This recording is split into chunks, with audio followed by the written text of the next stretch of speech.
Grinders, Dean here, Dean 78904. If you want to get all technical, 3-man booth. It's a big boy slate, 14 gamer. I feel like this is the biggest slate we've had all season long with all these games just throughout the season so far. Like a handful of games every single night. It seems like starting at 6:40 or so. Of course, we get a lot of those split slates as well.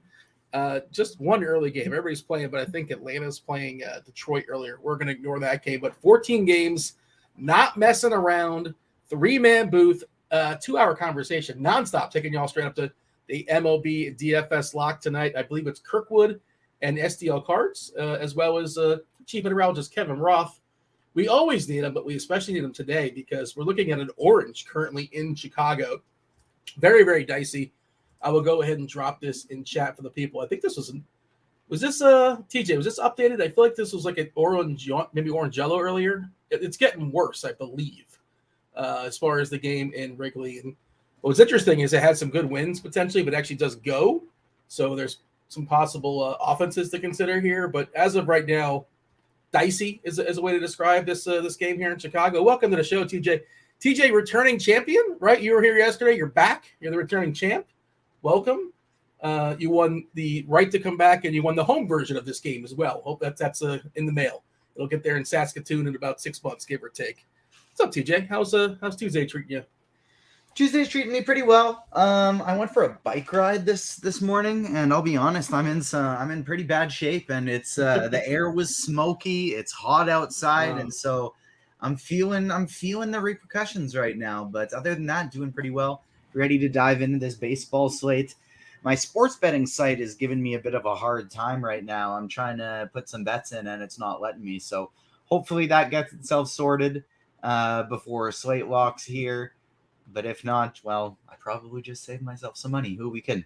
Have you been flagged? Are you winning too much? Is that the problem? Maybe. I don't know. I shouldn't be. I've only won a couple thousand, and it says your weekly limit that you can win is 200,000. So I definitely don't think I've been eclipsing that. It's been some nice extra ordering food in money, but definitely nothing too crazy. Fair enough. We're bringing on the challenger today. Y'all know Will, Chief Justice. You know him from the Take Your Pick'em show, 10:30 in the morning. Feel free to give them the pitch. You can give a better pitch than I can.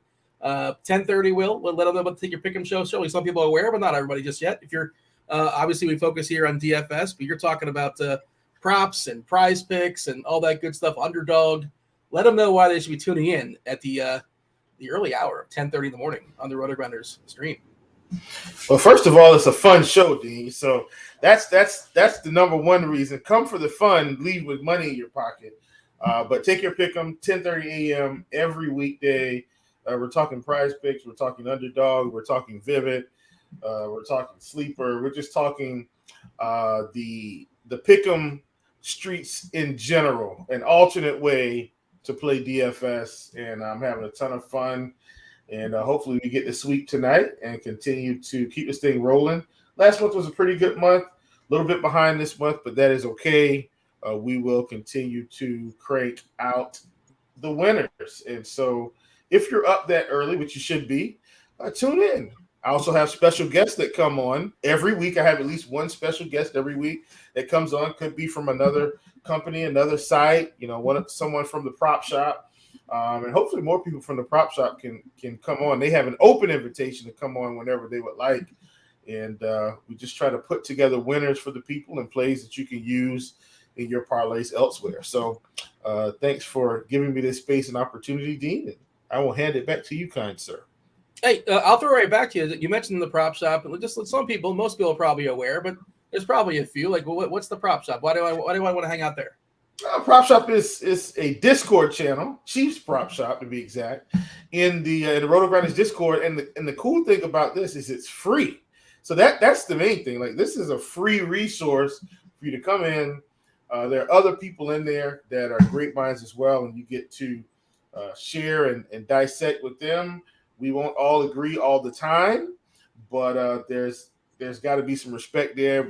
Some of us do it different ways, but most of the time we're going to arrive at the same result. So that's the prop shop in general. Come in for free $99, and put more money in your pockets. All right. Yeah, the people should be aware of that for sure. Good community you're building there in the Discord channel. You just need a RotoGrinders, like not even a premium account, just any account for RotoGrinders, and you can jump in there. Do want to say what's up to the chat as well. I did drop the weather article there from Roth. Again, as we saw there, yuck was the very first word he typed as far as Pittsburgh and Chicago, the Cubbies, that is. Yeah, we're looking at orange, but he thinks it's most likely to get a postponed. We'll see. Winds out to right, 15 miles per hour for what it's worth if the game does go. But as of right now, I built some lineups pre-show, TJ, and I did not put anybody in those lineups. We'll see. Maybe we'll adjust. Maybe ownership will be subdued if that game somehow finds the way to go, or maybe it'll be canceled next half hour. We'll stay tuned on that. TJ, give me the overview. Give me the screenshot as far as this slate. It's a 14 gamer. Well, tell me what you're doing. Like what kind of contest you're playing. You run it. This is an awesome slate, in my opinion, to run 150 or run 100 lineups. It's a fun one for sure. There's a lot of different places to go. Is that what you're doing? You dabbling all over the place with just a pile of lineups? Just 50 today. Didn't do the full 150 road. I had a few things that I was busy with. I had a press conference for the movie Elemental earlier in the day, and then I got another one for Secret Invasion tomorrow, the new Marvel show coming to Disney Plus. And so I watched the first 2 episodes of that, and so I got a bit of a late start on my DFS research, and I figured, you know what, I'm going to be on the show. I want to make sure I'm getting some bets in, so just going 50%. Yeah, what's good, by the way, this show, you sort of talk it out. You just like, sometimes I like when I start the show with like one sort of thought process, and after having a conversation, bouncing ideas back and forth, sometimes something new will kind of bounce up. Maybe that'll happen. Just the things just kind of come up organically. I was digging in pretty thoroughly as far as this slate, so I have some pretty good thoughts. At least I think they are until the games start to be played. Then who knows how that's going to go? Who knows how that's going to turn? No Mike Trout today, by the way. Just kind of looking at the lineups coming out. As far as actual the screenshot of this slate, totals above 5. Houston's got a team total above 5, facing Patrick Corbin. No surprise. Texas team total above 5 against Jaime Barria, which is kind of interesting. Barria's been good this year, but like under the hood, he's kind of been super lucky. Well, he has been super lucky, especially homer on the fly ball. Other teams above 5 as far as their total, the Dodgers are right there against Lance Lynn, and the Rays just above 5 in Oakland. We saw last night the Rays, they had 3 or 4 pinch hitters there. They have an opener just announced for Oakland. Fujinami, who's been horrendous, like maybe the worst pitcher in baseball this year, is going to open for Hogan Harris, who's also been terrible. But they're opening with a righty, and they're going to come in with Hogan Harris as the long man.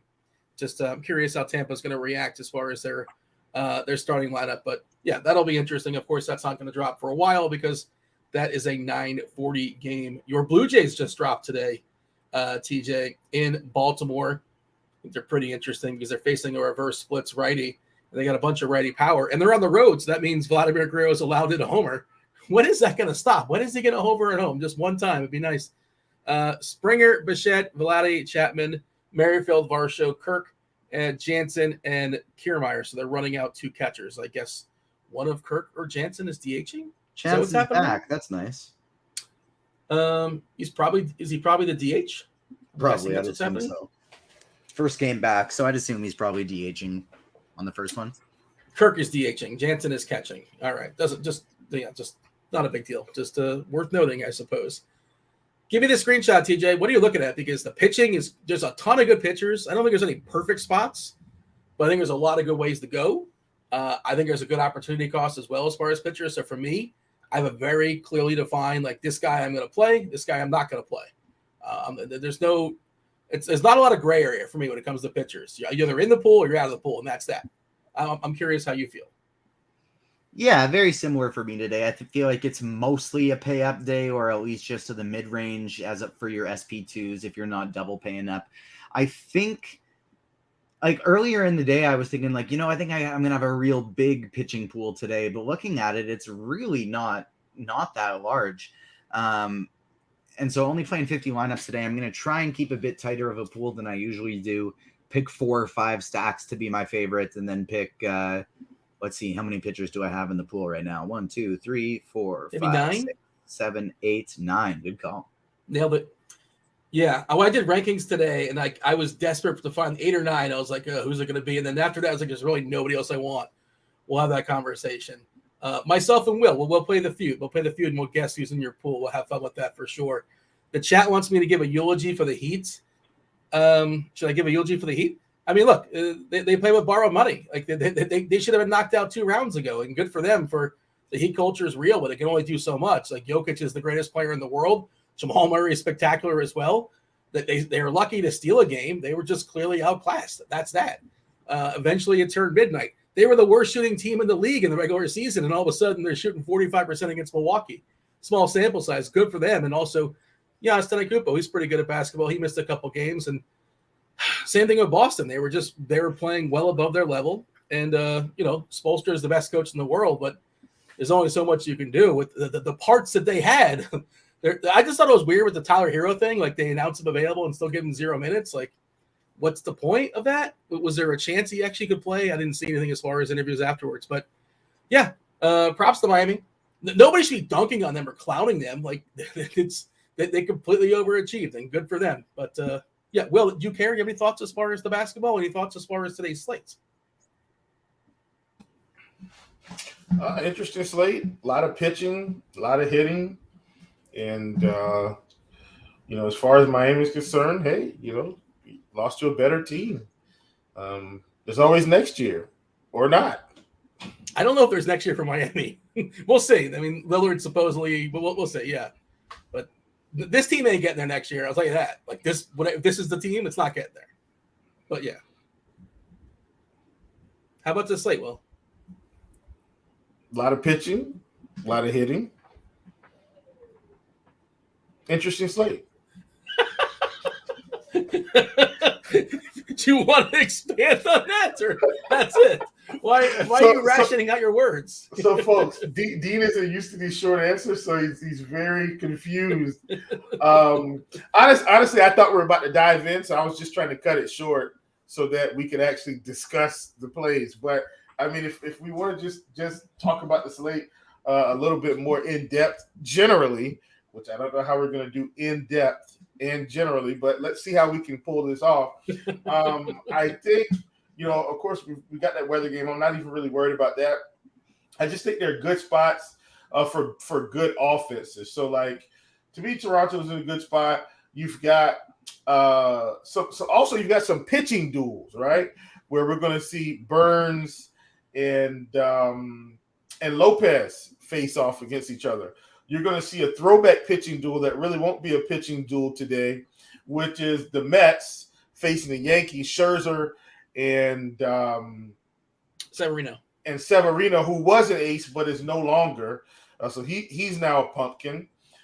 You've got an interesting spot here to me is Cincinnati, Kansas City, because they're 2 bad offenses with 2 marginal pitchers.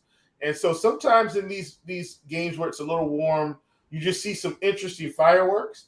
You've got Mr. Throwback himself, Patrick Corbin, who had a fairly good strikeout year in Arizona at one point, but is now also a pumpkin. And he's facing a Houston offense that's trying to turn a corner. You've got Flaherty and Burns, who essentially weren't themselves to start the season. But if you look at the past couple starts, they're seemingly getting better, especially in the strikeout department, where Burns on the season is around 22%. But over the past month, he's around 27.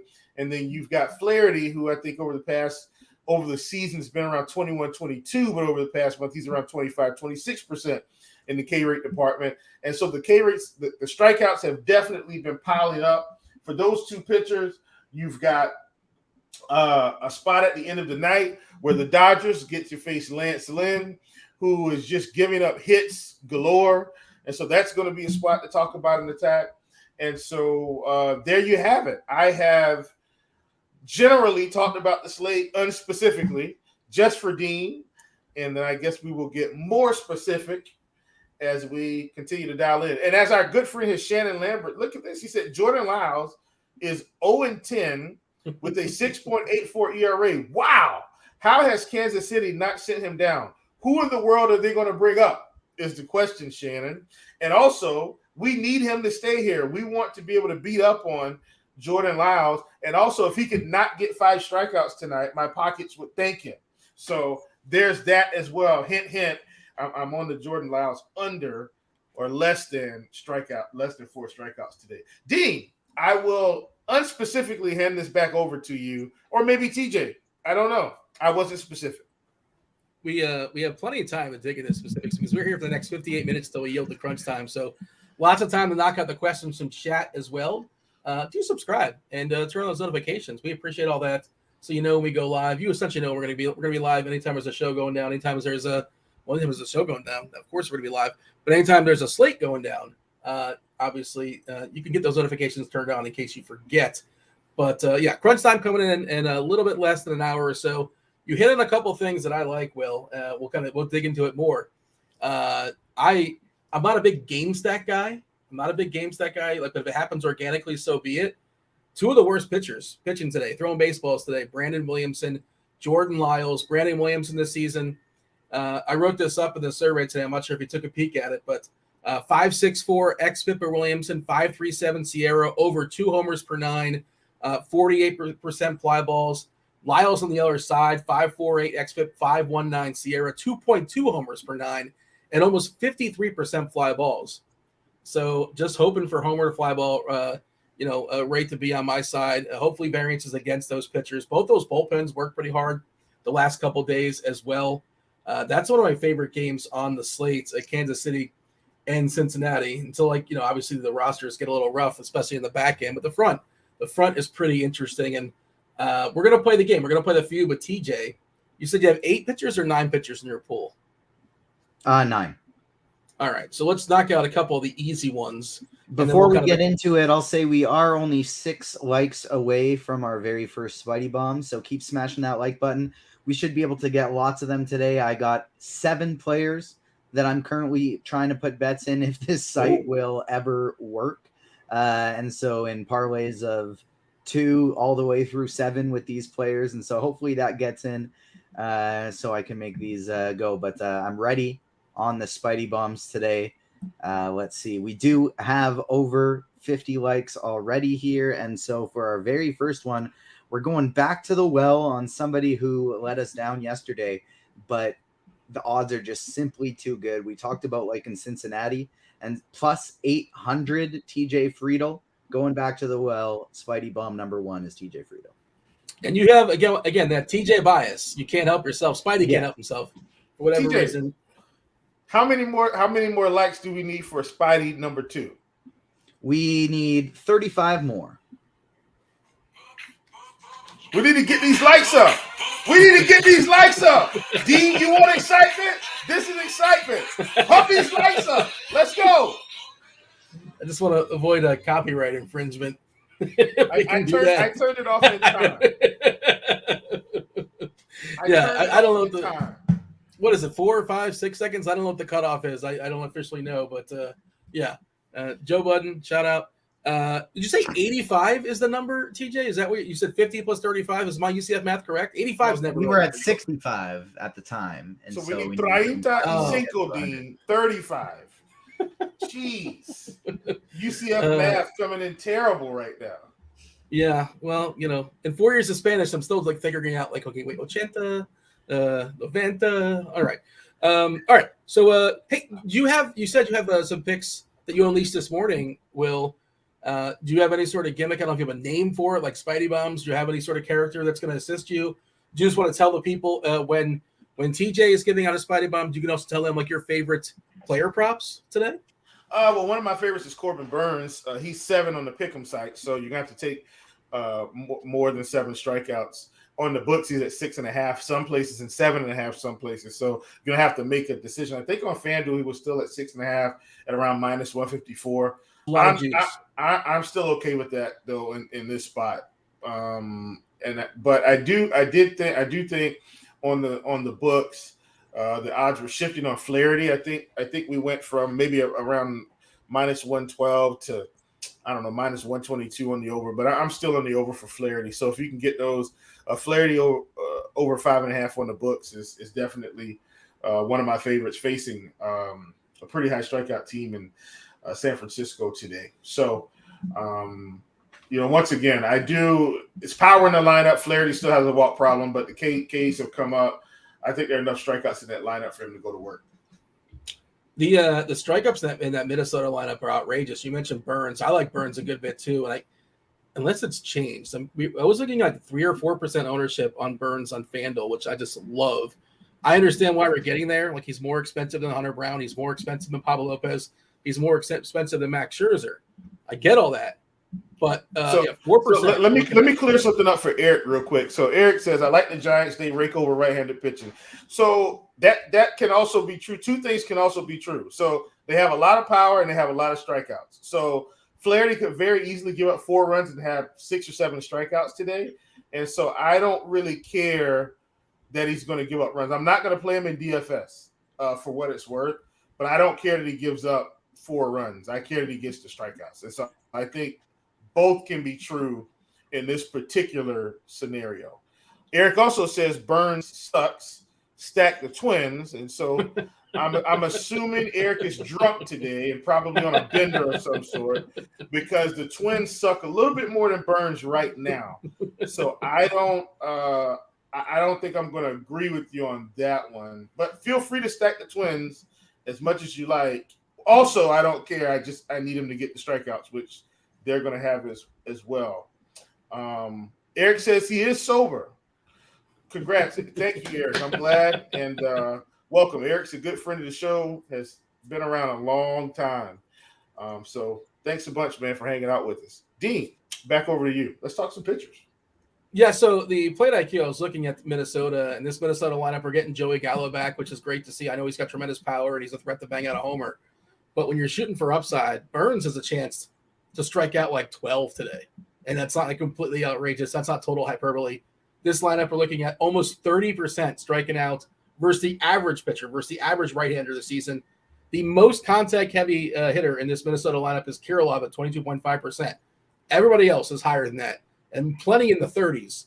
I know, TJ, you have a soft spot for Julien leading off there, but 33.8% striking out this year versus righties. Jeffers at 30%, Farmer at 30%, Michael A. Taylor 35%, Gallo at 36%. Burns play 4% on FanDuel is like my favorite tournament play. I'm in the 222 over there where it's really heavily like top loaded. It's 100K to top, 100K to first, 300K total prize pool. I'm thinking of running out Burns in that. Just that's like one way to be different, one way to separate yourself, because he's going to be 4%. I understand why. Again, we'll get into it. TJ, I presume Burns is in your DK pool. DK, he's more popular. Obviously, you got to run 2, and the price is even better. He's almost 21% on DK. He's in the pool. Yes. Yep. He's in the pool. He'll probably be like my 3rd, 4th, 5th highest owned pitcher, kind of in that range today. I did also want to plug one more thing quick that I'll throw into chat right now. I wrote my very first article for RotoGrinders for NFL season long. And so I did a fantasy football tight end rankings, talked about my favorite plays for their ADPs, both in best ball and season long stuff. So I dropped that in chat. Give it a click if you don't mind. Travis Kelce, spoiler alert, Travis Kelce. No, not on the list, because I have to outline where I like them for their ADPs. And what do you think Travis Kelce's ADP is this year? Well, I think he's turning 43 this year, so you can't play him, right? Is that what we're going with? No, you're wrong. Or not, it does not have to be one of the two extremes. It can be somewhere in the middle. But what do you think Travis Kelce's ADP is this year? 4. It is correct. Travis Kelce's ADP is 4th overall. You can get Mark Andrews with an ADP of 38, and I like that a lot better. Lamar Jackson secured in with a new contract. I would way rather get Mark Andrews for the late 3rd round, early 4th, as opposed to drafting Travis Kelce with the 4th overall pick, because you basically have no chance to win your league if you take Kelce 4th overall, if he's not like the bar none number 1 fantasy tight end. I mean, not no chance, but your chances are very limited. And so I would rather just take the guy with definitely not as high of a floor, but similar upside 3 rounds later. Fair enough. And just you're talking about season long, but for your best ball needs, check out Spike Week, spikeweek.com. I believe the promo code, producer Steve, feel free to drop the promo code in chat. I'm forgetting what it is. It's not one of the reads today, but just off the top of the head, it kind of came up organically. You have a 40% off coupon for monthly or seasonal or yearly packages on Spike Week. They specialize in best ball. We'll go ahead and drop that promo code in chat shortly. But yeah, there you go. Will, do you care? Are you drafting these teams these days? Are you like DFS wise? Like you care when week 1 shows up and it's not really on your mind so much? Yeah, I don't have time. I don't have time for best ball right this minute. Like it's like I'm heavy in baseball season right now. Like I'm a late best baller at best. Like I'm not one of the early get it before the right after the NFL draft. That's not me.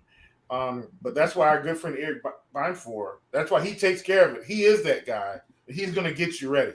I'm going to use his information, and then I'll tag along later and hope to win. Code is RG23, by the way, if you want to get, I think it's 40% off. I want to say, don't misquote me, or maybe I'm misquoting it, but I'm pretty sure it's 40% off for either a monthly package or a seasonal package over there at spikeweek.com. Eric continuing the conversation there in chat saying, I like Berea over Burns. Tell me I'm wrong. You're wrong. Sorry. You're wrong. All right, let's continue the game. So, Chief, we're going to just play the few. We're going to just draw pictures that are on that are in TJ's pool, his pitcher pool. Of course, the deeper we go, the more trickier it gets. We get the low-hanging fruit. We want to knock out Scherzer, Mad Max versus the Yankees without Aaron Judge. I mean, for sure, TJ, tell me I'm wrong. He's got to be in your pool, right? Yes, correct. Max Scherzer will likely be my highest owned pitcher today. Why is he your favorite? Yankees got a lot of strikeouts in that lineup. They're missing some guys, and Max Scherzer has become very, very, like he's looked like his old self lately. He struggled to start the year, but he's back looking like Mad Max today. I think he's got the best floor ceiling combo, and so he's going to be my number 1 guy. Yeah, his strikeouts have also picked up recently in terms of K percentage versus the season. So I'm love the Mad Max call. 10 last game against Atlanta. Atlanta got him for 5 runs. They got him for a couple homers. That's just going to happen with Scherzer. He does have a homer problem on occasion. Hopefully it's a solo job, but 10 Ks last game. Previous Philadelphia, not an easy matchup, 9 strikeouts there. Previously to that, Colorado, terrible lineup, but it was in Coors, 8 strikeouts there. And I think 5 of his last 6 starts, like 1 or fewer earned runs, just that 5 earned run blip in Atlanta. And that was late in the game. And obviously the pitch count now is over 100 as well. New York needs them. They're struggling. Will, you want to nominate somebody else that's going to be in TJ's pool as far as pitchers? I think you mentioned Flaherty. Flaherty is probably like the 8th or 9th guy. I don't want to sway you, but go ahead. No, I mentioned Flaherty because I like his strikeout line, Dean. I didn't mention him for DFS. I'm not going to go with Flaherty. I am going to go with somebody on the other side of Burns. Pablo Lopez, I'm sure, is in the pool, especially 8,800 on DraftKings. Milwaukee has some strikeouts baked in of their own. Not as many as Minnesota, but they have some of their own. And Pablo's been good this season overall. So at 8,800, he almost feels like a value play. I think he's too cheap. And that's where I feel like we're landing with Pablo. He should have probably been 9,600, and Cabrera probably should have been 8,800, to be honest with you. And the only reason why I'm mentioning that, like if I knew he was 100% today, I'd probably like him more, but I'm going to fade him with this blister issue. So Pablo gets the nod for me. Pablo will likely be my second highest owned guy today, definitely in the pool. Yeah, I'm looking at the ownership now. I'm pulling it up on DK specifically. We're looking at one of the Scherzer and Lopez, 35% for Scherzer, 27% for Lopez. We mentioned Burns at 20%. Hunter Brown, you got to get some Hunter Brown there facing Washington. We know the deal with Washington. Not a lot of punch, but they will make contact. You got that W on layaway, assuming Hunter Brown sticks around and pitches fairly well because they should theoretically get to Corbin. We don't need those win points. We'll take them. Take the 4 points. Sure, why not? We'll take the QS on FanDuel as well. I'm going to say Hunter Brown is in your pool, TJ. Yes, confirm? He is, yeah. I don't love that it's an extreme hitting ump with a guy that sometimes can struggle with his control a little bit. But Hunter Brown is, in fact, in the pool. Can I talk about the Hunter Brown spot a little bit? Go for it. Also, man, Eric's making me work hard today on this show. Eric, the tie-on game is probably going to be a PPD. Like, it's really nasty there. So I would maybe avoid tie-on. Making me work after Dean has already put the weather link in the chat. All good, Eric. We're all good here.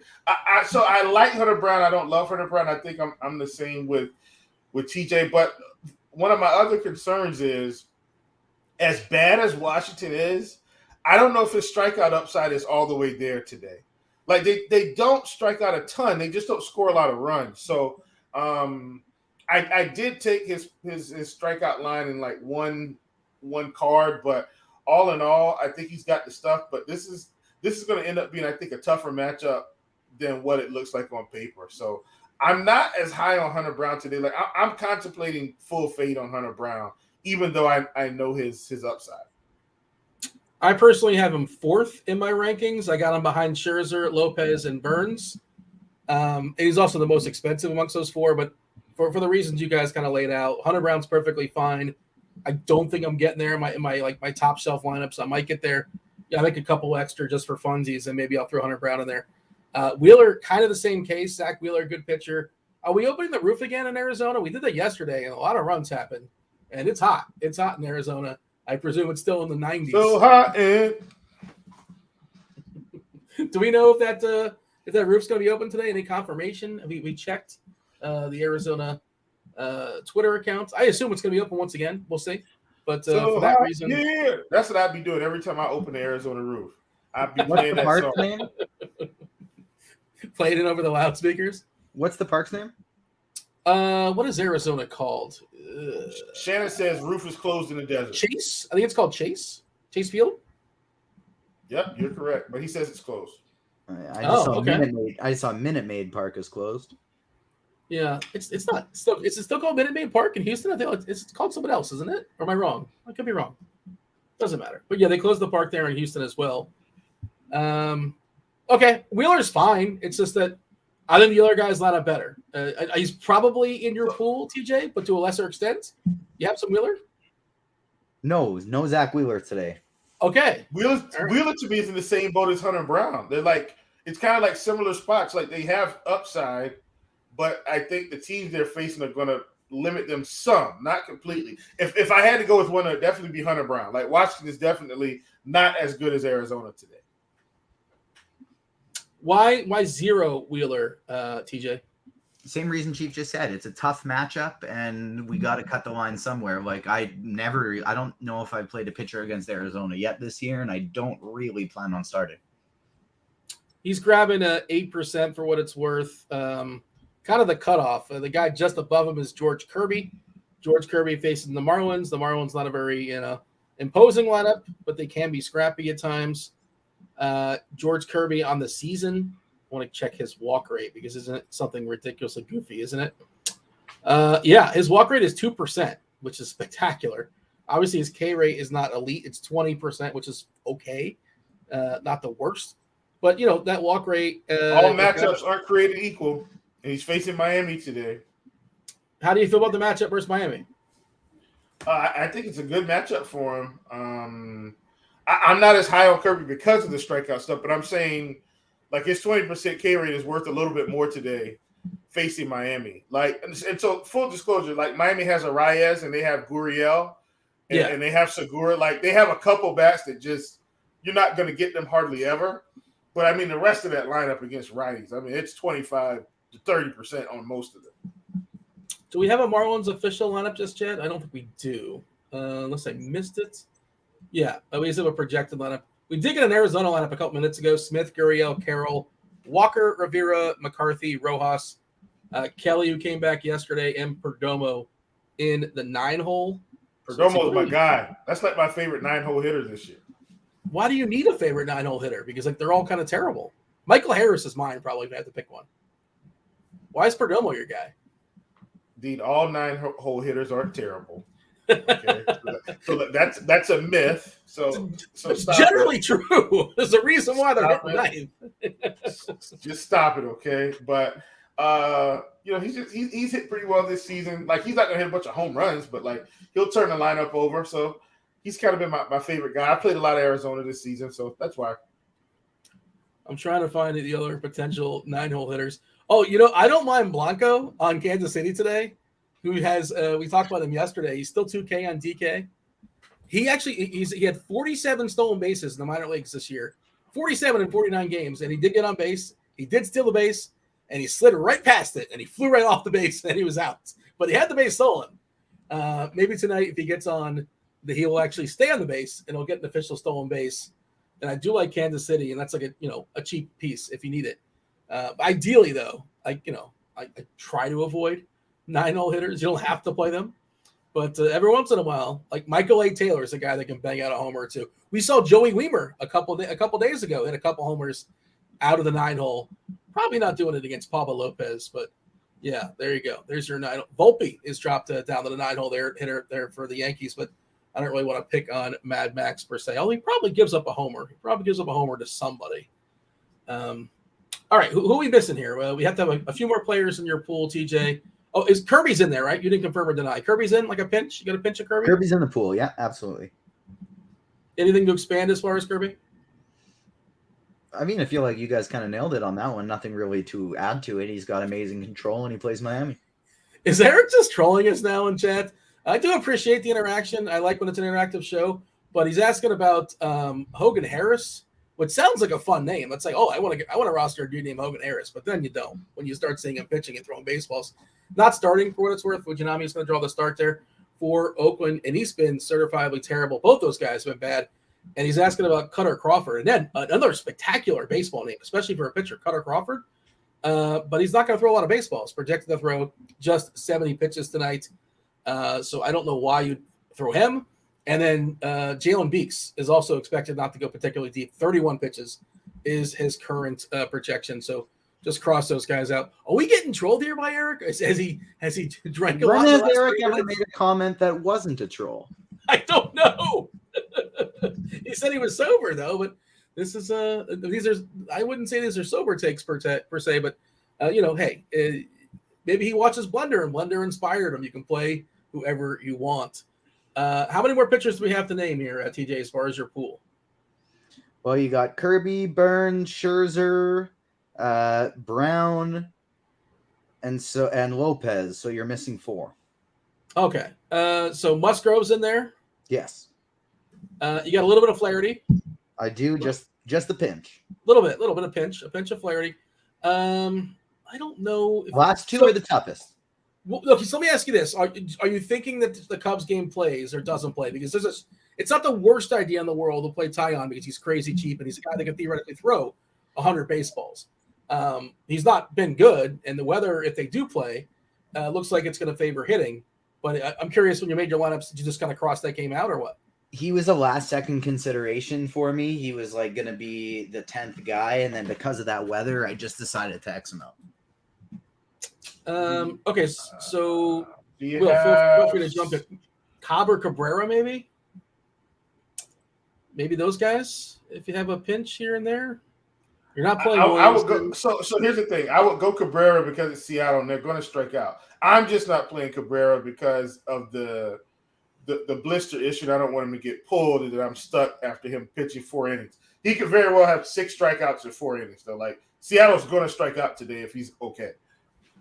Oh, the Hound, Chris Bassett, maybe a little bit of Bassett, little homerism. Bassett's in there and Cabrera's in there. To be honest, I didn't realize that Cabrera had a blister thing, so maybe I'm going to cut it down one and pop him out of the pool. I think, did he leave last game because of it? I feel like, I assume he's fine if they're going to throw him out there. Like I don't have 4 or 5 days. You say that, Dean, but do you remember when Rich Hill had that blister, and it felt like every other starter was getting pulled. Aaron Sanchez almost won a Cy Young. He led the AL in earned runs in ERA, and then he got a really bad blister and just never came back.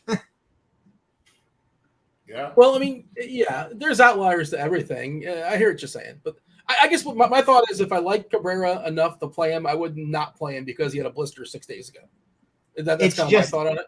Yes, but when he's the 9th pitcher in my pool on a 14-game slate, It's just about deciding, like, is that enough to put him on the other side of the line? Yeah. I mean, I'm just not going to play Cabrera. I like his skill set, but he walks too many guys. And I think the price difference, you're not really getting a discount off the guys I really like, is sort of my thought process on it. But you're running 50 lineups and I'm not. So that's why I'm not getting there. It sounds like he got the cut there. He didn't make it. You're sort of figuring it out now. He's currently still there. I haven't X'd him out yet. All right. Anything else that we should say here as far as pitchers? Anybody in chat, feel free to nominate a pitcher that's worth talking about.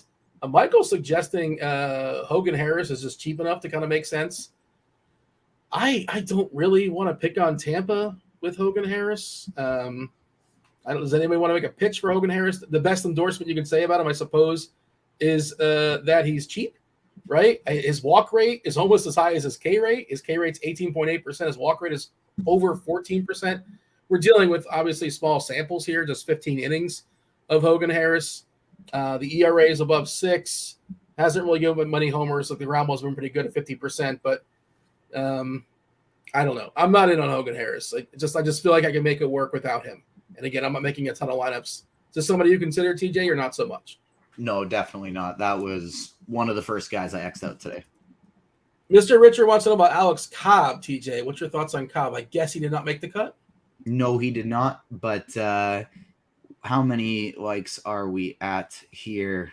We're at 95. I need 5 more people to hammer on that like button, because speaking of Alex Cobb, I'm not planning on playing him, but I do like Nolan Arenado as Spidey Bomb number 2, a guy who has been hitting the ball much better lately, but also just hits the ball in the air.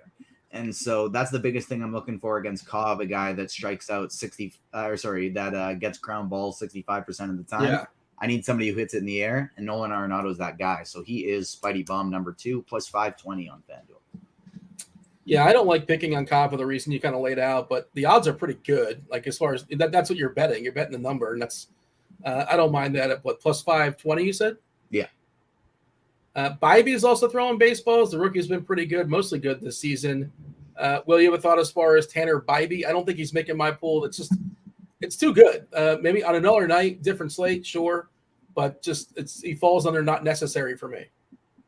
Yeah, will not be making the cut. Let's see. TJ, anything else to add here, or shall we just give a summary as far as arms and talk about some stacks? Let's do it. Just hit that. We'll hit a little summary. And so for me personally, Scherzer and Lopez are going to be my highest owned guys. I think they are pretty good chalk. I'll mix in a little bit of Jack Flaherty, a little bit of Eduardo Cabrera, but probably not much more than 5%, max 10%. And the other guys I'm going to be looking to target are Musgrove, Bassett, Burns, Hunter Brown, and Kirby. Several people are asking about Brandon Williamson. I'm stacking against him. Walks are too high, 11%. The Ks are too low, 17.8%. Fly balls are too high at 48%. The Sierra's at 5.37, one of the worst in the slate. He's given up over 2 homers per 9. I know he's been partially, that's at home in Cincinnati. It's a tough ballpark to pitch in. KC, a better ballpark to pitch in, but Weather Edge does like it today. Let me go ahead and give a refresh. At least it liked it earlier. We're getting a boost for the hitters in Kansas City.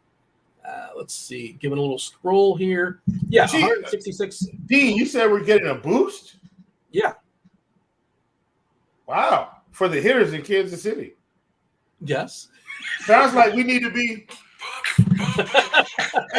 hey, pump up these offenses. Dean, let's quit talking about pitchers. Let's talk about these offenses. Kansas City, Cincinnati, get them in your lineup, people.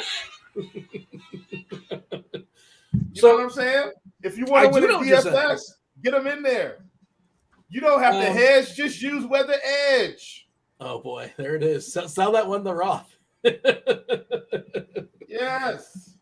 166 previous games, almost a 20% boost in homers, 19.9% if you want to get all technical on me. A boost of 3% in runs, 79 degrees. Wind is blowing out basically center field, right center field at 6 miles per hour. And I just really want to pick on both those pitchers, and I'm hopeful that game kind of goes off. TJ, give me the summary as far as arms before we pivot to stacks. That's what I just did.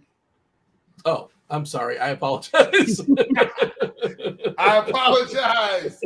Listen, man, I'm going throwback to like my BET days, man. The Basement, Rap City. I wonder how many people know about that. Did you guys watch that show? The Basement? I'm not sure. Tigger was on there. Anyway, you guys. Did you just hear Tyler Perry bought BT? Yeah, I heard about that. Yep, Didn't the owner of the Hornets once upon a time own BET? Johnson? Is that right?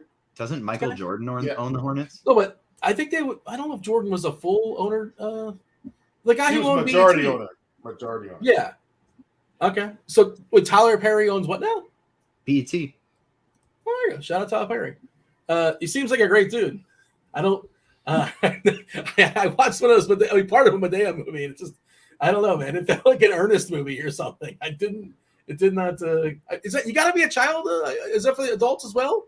I guess it's for everybody. It's for the family, I suppose. But you know me. I'm a Grinch. I don't like love, peace, and soul. Jacob says he's a Soul Train guy.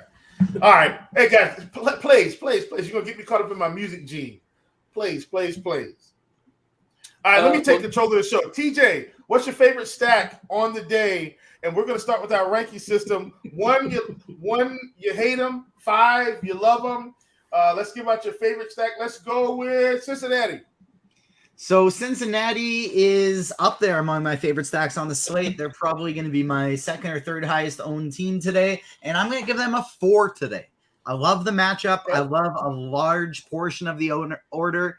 Not going to put it as a 5 because it's not really a lineup that I want to go 1 through 9, every guy that I love. But I do like the majority of the lineup, so I'm going to drop it at a 4.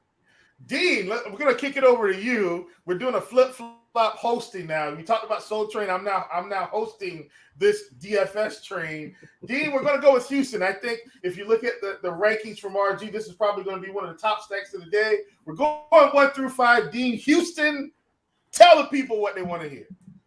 All right, so I'll summon my inner Don Cornelius for you.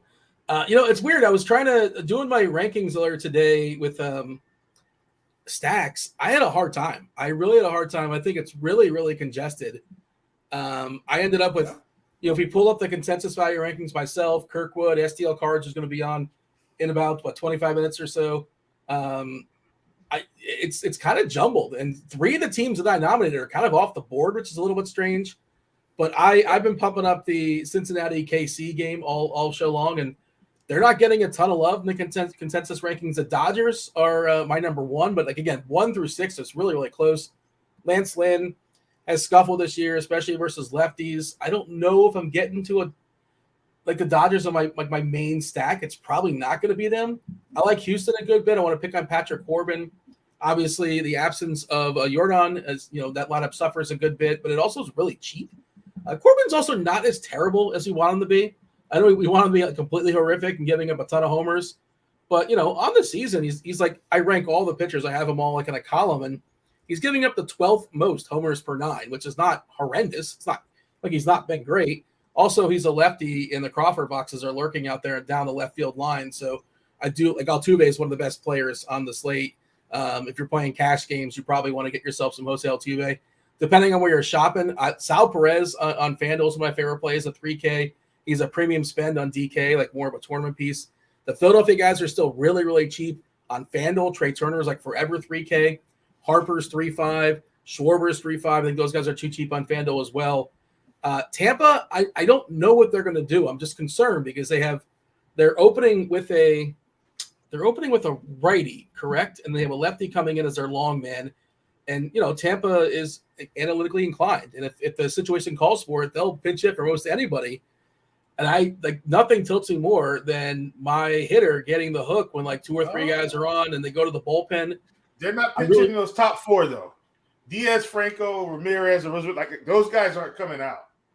We've seen Ramirez come out. But, yeah, Arozarena, Franco, and Diaz are pretty safe. I mean, Brandon Lowe's usually in the lineup, but he's on the IL right now, I think. So, yeah. I don't know if Ramirez is coming out DH. I mean, he could, but I think Lowe being out or Lau being out is going to help their case some. Boston, maybe there's some flop lag there. Boston really disappointed me last night. And I feel like that one at bat. I don't know if you're watching the game or not, but Devers was up with the bases loaded, and they could have really, put a hurt and like, he hit a weak tapper back to the pitcher. And that's just like, double play. That's not what I meant. I was talking about the one in the 8th inning where he had 2 guys on and he hammers a ball to right field. Yes. Nolan Jones comes out of absolutely nowhere and catches the ball over the wall, slams into it, manages to hold on. It would have been a home run. Yeah. Oh, that one killed me because I had a Shohei Ohtani for 2+ home run bet, parlayed with a Devers home run, and it would have been so beautiful if I got that. So you mentioned. Oh, go ahead, Will. One thing, because our good friend of the show here, Michael Dompierre. It might be Dompierre. Let's go with Dompierre. I don't think it's Dompierre. Let's go with Michael Dompierre. Was there a center, Eric Dompierre, for like the Mavericks? But it was an A. That was with an A. This one was with an O, which is why I was thinking Dompierre. But Mike says Tampa Bay Rays lineup is only projected, right? So we don't really know the top 4, and that's true. But with Brandon Lau being out, I'm almost positive this top 4 is going to be pretty accurate. Like I'm pretty sure that's going to be pretty accurate. What's up, chat? Shout out to Alan hanging out in the chat. I'm now Dean. Dean is now Chief. Okay, that's what's happening here. And so it looks like we've got our stack rankings out of the way. Dean has talked about every Chief. Has talked about every team stack that he wants to. So, Chief, did you have anything else that you wanted to add before we move to catcher? Do we just like Freaky Friday or something like that? Is that what's going on? I'm happy to play the part, and I never get really a chance to be the analyst. I'll creep over to that territory on occasion when I'm hosting, but I'm happy to play that role going forward on the rest of the show. Are you going to read the promo for Stat Hero in the next 20 minutes at some point? No. Okay, so what's going to happen now? I'm not Chief. No. This is now Dean. Dean has a promo that he's going to be talking about with our good friends at Stat Hero with their Pick'em Play performance site. Dean, over to you. Yeah, John mentioned will Franco play today. I assume he will. He came in and pinch hit, so I just assume it was like a routine day off. By the way, worth noting, you're going to want to watch that Athletics game because they're having like an I can't remember how they phrased it. I don't want to it's like an anti-protest. I can't remember how they termed it, but basically the fans there in Oakland are fed up for good reason, for a multitude of reasons with the Athletics. And what they're doing as a form of protest or reverse boycott. Thank you, Brandon. There it is in chat. They're selling out the building. They're gonna have a sellout tonight in Oakland. It's gonna sell out to show everybody that there's actually a fan base, but it's on the horrific organization, the reason why they're not showing up. So they're going to have like 35, 40,000 strong, whatever it is. I don't know. So they're expected to sell out, because it's a way of protesting and boycotting how terrible this organization has been. Like, hey, we want to be fans, but you're not letting us, essentially. You're making it too hard. It's you. It's not us. But yeah, you're going to want to check that out. And also, Oakland is the hottest team in baseball. They've won 6 games in a row. So shout out to the Athletics. Also, shout out to Stat Hero, unique fantasy sports platform you already know and love. It allows users to compete against the house instead of other players in a contest. Their Searing 12 contest is over, but the MLB Pick'em, the Searing 20 contest, that's just getting started. Free-to-play contest when you start your streak. You could be like the Oakland Athletics over there on Stat Hero. You start your streak, keep your streak alive by playing every day. Build your streak, win prizes with consecutive wins, including swag, RG Premium, and cash prizes. $10,000 with a Searing 15 and $20,000. That's a $20,000 cash prize with a Searing 20. Promo code to get you all started, Grinders, GRINDERS, the 50% deposit bonus up to $250. Dean, feel free to take it away. I'm happy. Thanks, Chief, for reading that promo. TJ, Chief, we are now, there's a song out that says, "Take me to church." We're taking us to catcher. TJ, crank out some catchers. Matter of fact, before we do that, is it time for another Spidey bomb? We want to make sure we get these lights up. TJ has the Spidey bombs in his pocket. He wants to present them to the masses, but we need you to hit the thumbs up button. TJ, have we hit another Spidey bomb segment? Not quite yet. We still need 24 more likes from the people, so we're going to need them to pump it up, Chief, and Dean. And as soon as these people pump up these likes, we're going to be getting them. I do want to quickly talk about my favorite stack on the board, though. I ranked a couple teams and didn't just give my number one on the board, and that's the Dodgers as well. I really, really love the Dodgers today. I think Max Muncy is my favorite individual play on the entire slate. I also really, really like the Phillies today. And I'm going to also be getting to a lot of both teams in that KC-Cincinnati game as well, and taking some shots on both Toronto as a stack and then a couple lefty one-offs in that Baltimore game. Speaking of lefty one-offs, at catcher today, if I am paying up, I love like Salvador Perez, we love. Will Smith, we really like. But I like Adley and JT Realmuto is picking up some ownership as well. But I really like Adley Rutschman as a one-off today, even though I'm not stacking them up. If I'm going cheap, I'm going with whoever's in my stack. But I really do like those big three catchers up top today. Excellent, TJ. Chief, I'm going to kick it over to you. I'm going to use my UFC, my UCF education, national championship, UCF education. Kick it over to you. Who are some of your top catchers? Tell me why you love them. We happen to have a UFC helmet, just a UFC. I'm saying the same thing. Shout out to UCF. Go Knights. Sal Perez. I love Sal Perez today. On Fanduel, if you're playing cash lineups, I think he's considered a 3K. You don't have to roster a catcher over there, but it's actually advised to get some Sal Perez picking on Brandon Williamson. Love him a good bit. On DK, I love him as a big spend as well. By the way, shout out to JT Realmuto with the cycle last night. How amazing, how impressive is that? Not only did the guy hit a home run, which that's impressive enough, and a triple, which, oh my God, a triple. He did this, and a double. All this happened in the same game, fellas. And he even singled just for fun. That's incredible. I think it's the 17th catcher of all time to get himself a cycle. I'm for sure interested, but I have Sal Perez as my number one guy. Francisco Alvarez in the two-hole there for the Mets. I know the Mets lineup is kind of struggling. I'm not going to fully stack them. The absence of the pole bear is kind of struggling. It sort of makes it a little bit trickier to stack the Mets, but Severino this year has been the sample obviously is small, but over 3 homers per 9. And that's too many. That's unacceptable. It's going to come down like 25.9% homer and a fly ball, but Alvarez has got a ton of power, and in the two-hole, I like him a good bit. If you want to flat-out punt a catcher, I think your best option is Alejandro Kirk on the Toronto Blue Jays. Back to you. Yeah, thank you, Chief. And listen, we want to plug in our Crunch Time crew here. We got Roth today. We've got STL Cards and another good friend of the show. We got Kirkdiese coming on for Crunch Time. They're going to be coming in around 6:15, between 6:15 and 6:20. We carry you all the way to lot to cover and answer all of those questions. Chief, we're going to stick with you here. We're going to keep it. Let's roll to first base. But before we do that, is it Spidey Bomb time? We want to keep up with these Spidey Bombs. I feel like 24 likes have been touched. I feel like I've been touched by an angel here. We've been touched by thumbs ups, touched by likes. Let's get the Spidey Bomb going. I'm not even going to check. It better be there. TJ. They've been touched. They've been pressed. They've gotten to the level that they need. We got 15 more minutes till the Crunch Time crew gets here. And we got over 400 people watching. So let's get a 4th Spidey Bomb in. Let's get this up to 200. Let's pump up these likes. Smash it, touch it, press it, slide your finger over there. Do whatever you need to do to caress it. I love it. To get that like button engaged. And Spidey Bomb number 3 today. We're going to the Blue Jays. My guy, my favorite player on the team, Bo Bichette, plus 650 over on Caesars today. Absolutely love those odds for Bo Bichette, Spidey Bomb number 3. Mr. Gergen chat says, just tuned in. I'm so confused. Yeah, I would be too. It's understandable. Yeah, there's no TLDR.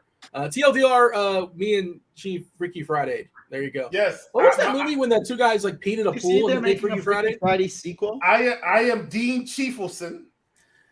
I'm Dean Chiefelson, and this is Dean. This is Will. We'll just keep it at that. Dean Chiefelson, everybody. First base, Chief, we're going to you. How are we going to get this thing settled down at first base? We got a lot of good options today. We talked about Toronto. We've talked about Baltimore. We've talked about the Dodgers, which I think Freddie Freeman's going to be on the list. Chief, what are we doing? Yeah. Also, just like I feel like I haven't done this in so long. Like on this show, we rarely go around the horn of fair plays. I miss it a little bit now. I'm getting nostalgic. Obviously, the Crunch Time crew does this in 15 minutes when they jump on. But yeah, this is kind of an appetizer thought as far as the around the horn. We normally just like talk organically about the slate, but I'm just the analyst here. So I'm just happy to be here for sure. Vladdy, Vladdy's on the road, so he's allowed a homer, and he's facing a reverse splits righty in Baltimore. Now that Baltimore ballpark really stinks for righty power.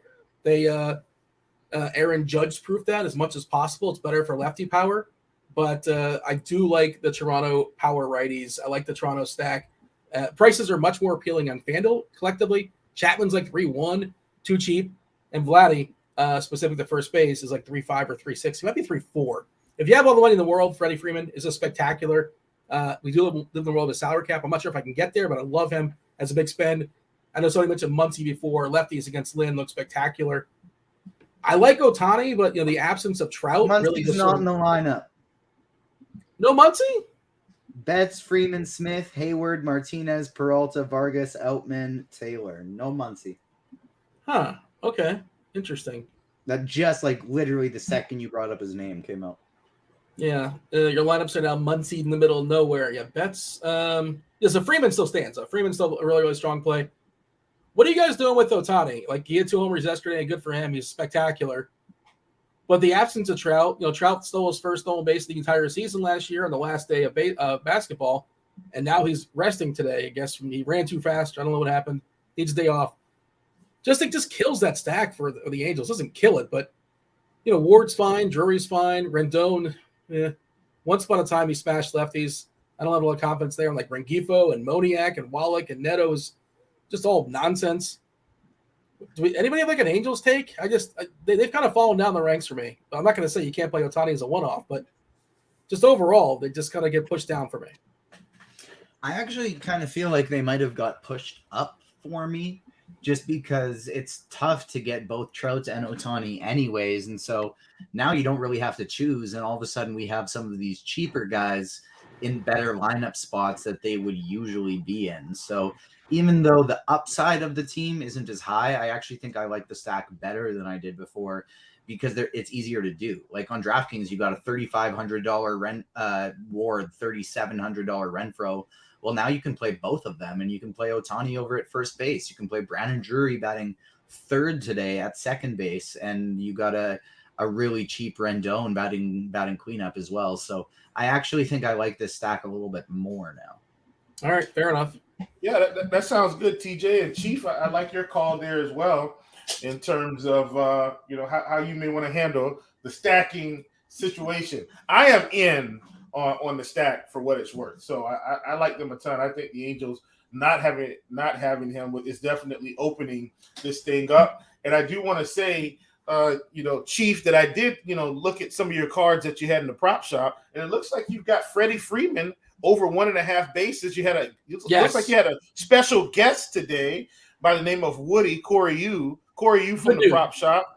Great and and it looks like he was on Freddie Freeman more than 1.5 total bases. So I wanted to plug that for the people. Since we're at first base, it looks like we're going around the horn. We're almost at the hot corner where it's going to be so hot in here, but we're not quite at the hot corner. We're going to second base, which is usually not as appealing, but today I think we have some options. I am Dean Cheapleson, and TJ, we're going to kick it over to you for second base.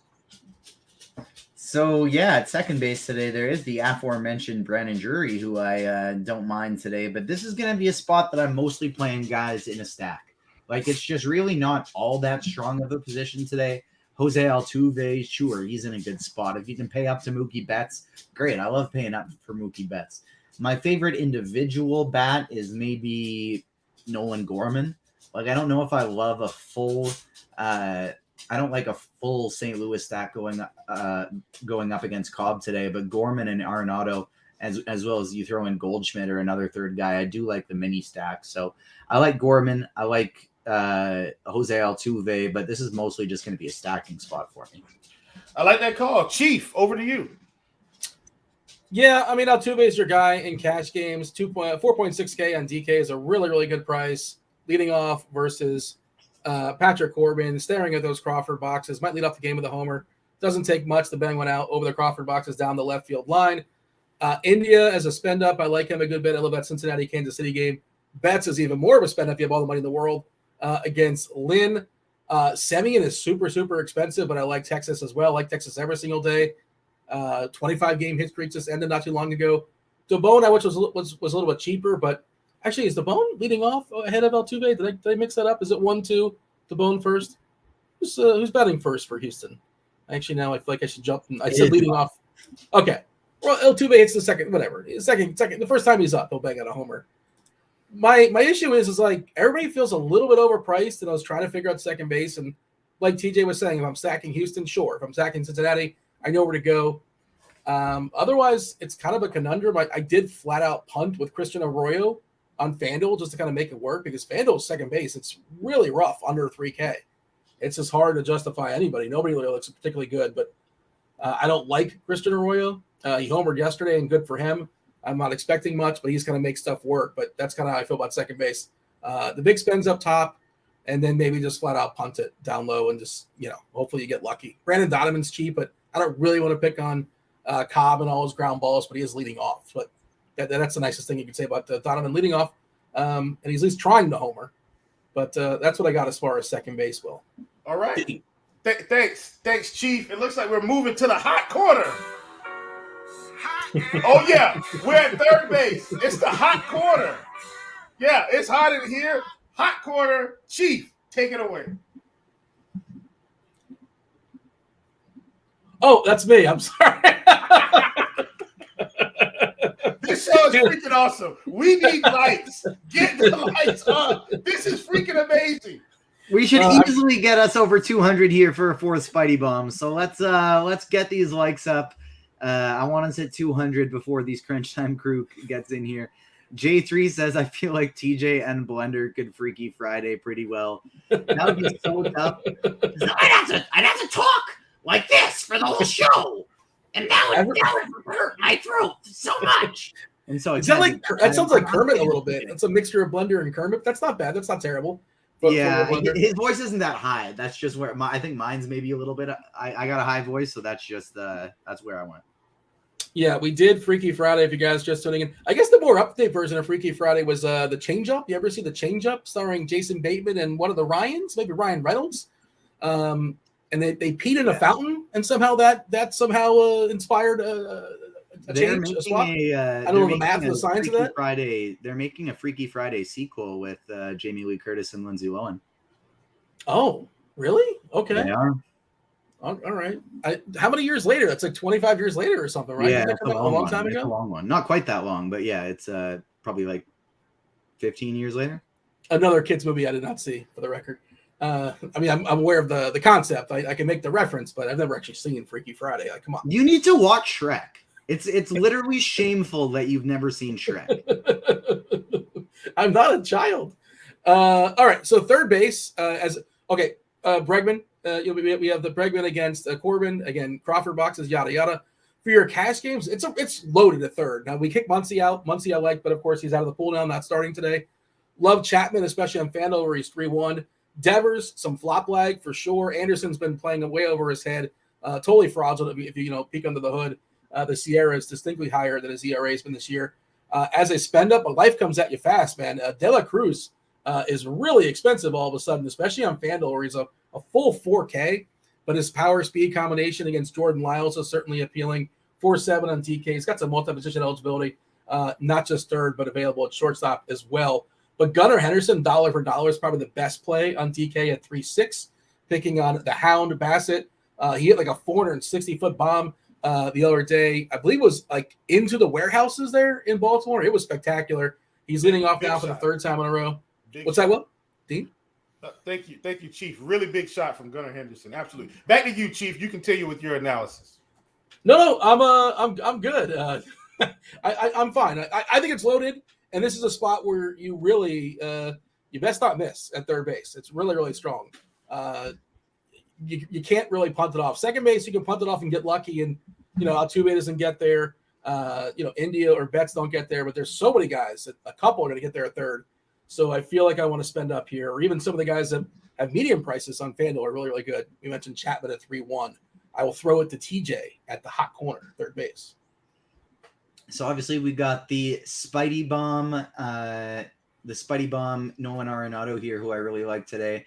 Rafael Devers is probably my favorite individual hitter at this position. That's another guy that I'm trying to get a home run bet here in if this site ever starts working. I like the Chapman call. Gunnar Henderson is the one I would go to if I need to go cheap. And then Mikael Garcia batting fifth today for Kansas City at 2.4K. You can play him at third or at short. I'd probably be more likely to play him at short, but I really like him at both positions today. All right, and that's going to wrap up the hot corner. And now, folks, ladies and gentlemen, we're moving over to shortstop. Stop in the name of love by the Supreme. Shortstop. Get it? All right, TJ, Agents of Fandom. We're going to stick with you. Shortstop. What are we doing? We've got some options. Obviously, they've put Ellie De La Cruz, and they've got him at shortstop now, so you can flip him in and out from third to short. What are we doing at shortstop? Take it away. I like both those Cincinnati guys, De La Cruz, Matt McClain, the previously mentioned Mikael Garcia, as well as a guy like Wander Franco I really like today. But all of those fall behind Henderson, who you can still play here as well, Corey Seager, who I really like today against Berea, Bo Bichette, the Spidey Bomb, probably my favorite tournament option today, and then Bobby Witt is a great play as well. Love the Bobby Witt call. Chief, over to you. What are we doing at short? I just want to take a second to shout out Bobby Gomes. He's running a little deal on the Twitter. He's doing a giveaway because Bobby's been super, super hot. I'm going to go ahead and drop this link in chat for the people on the old Twitter. There's a couple of rules. You got to hit the like button. You got to retweet. You'll be eligible to win. Little pick 2 random followers to buy into Friday night's $777 DK contest. He did not tell me to do this, for the record. Just little synergy, doesn't hurt anybody. And he's giving back to the community. So shout out to him. And he, first, second, and third over the weekend, over last weekend, took $160K, I believe, with a Philadelphia stack. And then he the next day, he didn't win first, but he took second and third. So took down about UCF Mass, about $220,000, in a couple of contests. So he's giving back and running some contests. So check that out there in the chat. Otherwise, TJ, I believe, mentioned every single one of my favorite third basemen. It's just a shortstop, that is. I have nothing really to highlight. I would just say that on FanDuel, Turner at 3Ks, awesome. Witt at 3.3 is awesome. Those are the two that are best, like dollar for dollar, but spending up to be different, like Ellie De La Cruz is 4K over there. Seager is really expensive. He's 5.3 on DK. I think he's like 4.4 or so on FanDuel. Obviously, Seager's a guy that can break the slate, but he's not going to be all that heavily owned. But happy to yield back to Dean, which is a weird sentence. Thanks, Chief. We're going to outfield. It's going to be a journey. We don't know. There's so many guys in this outfield. You got to get it right. It's a journey. I'm just a small town guy here, right? Just trying to figure out what to do in the outfield. TJ, Agents of Fandom, take it away. I love this so much. This is fantastic. I think my favorite guy today is probably going to be Kyle Schwarber. If I'm only picking one guy that I need to get into my lineups, I think Kyle Schwarber is going to be that guy for me. If I need to go cheaper, it's TJ Friedl, the first Spidey Bomb of the day. Those are probably my two favorites. And then outside of that, I'm mostly just going to be looking at playing some players in my stacks here. Depending on the Tampa Bay outfielders that get in the lineup, I like them. Somebody like a George Springer, Masataka Yoshida when I'm playing my Toronto or my Boston teams. Obviously, Tucker's great and Ohtani's great, even in lefty-lefty situations, but I think that's kind of how I would be prioritizing them today. Schwarber is my favorite spend up. And then if I need to go cheap, TJ Friedl is my favorite cheaper guy. And then Hunter Renfroe and Taylor Ward, they're both in great spots today. And I also do really, really like Randy Arozarena.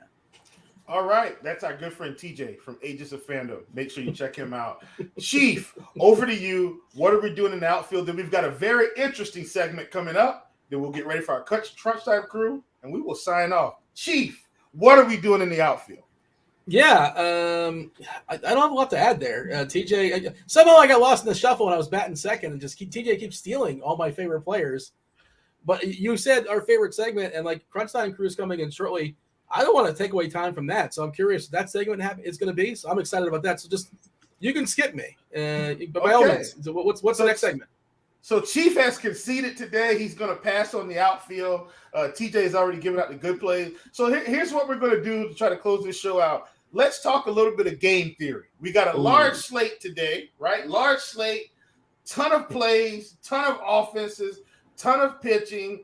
It's going to be spread out all over the place. And I do have a question here from Brian Underwood, and I am going to take that because Duvall was a guy that I did take for a home run call today. We've got Duvall. I mean, the ISO is there, and we've got Chase Anderson really giving up a lot of hard contact to righties on the season thus far. So I'm going to go ahead and just go ahead and answer that one for Mr. Brian Underwood.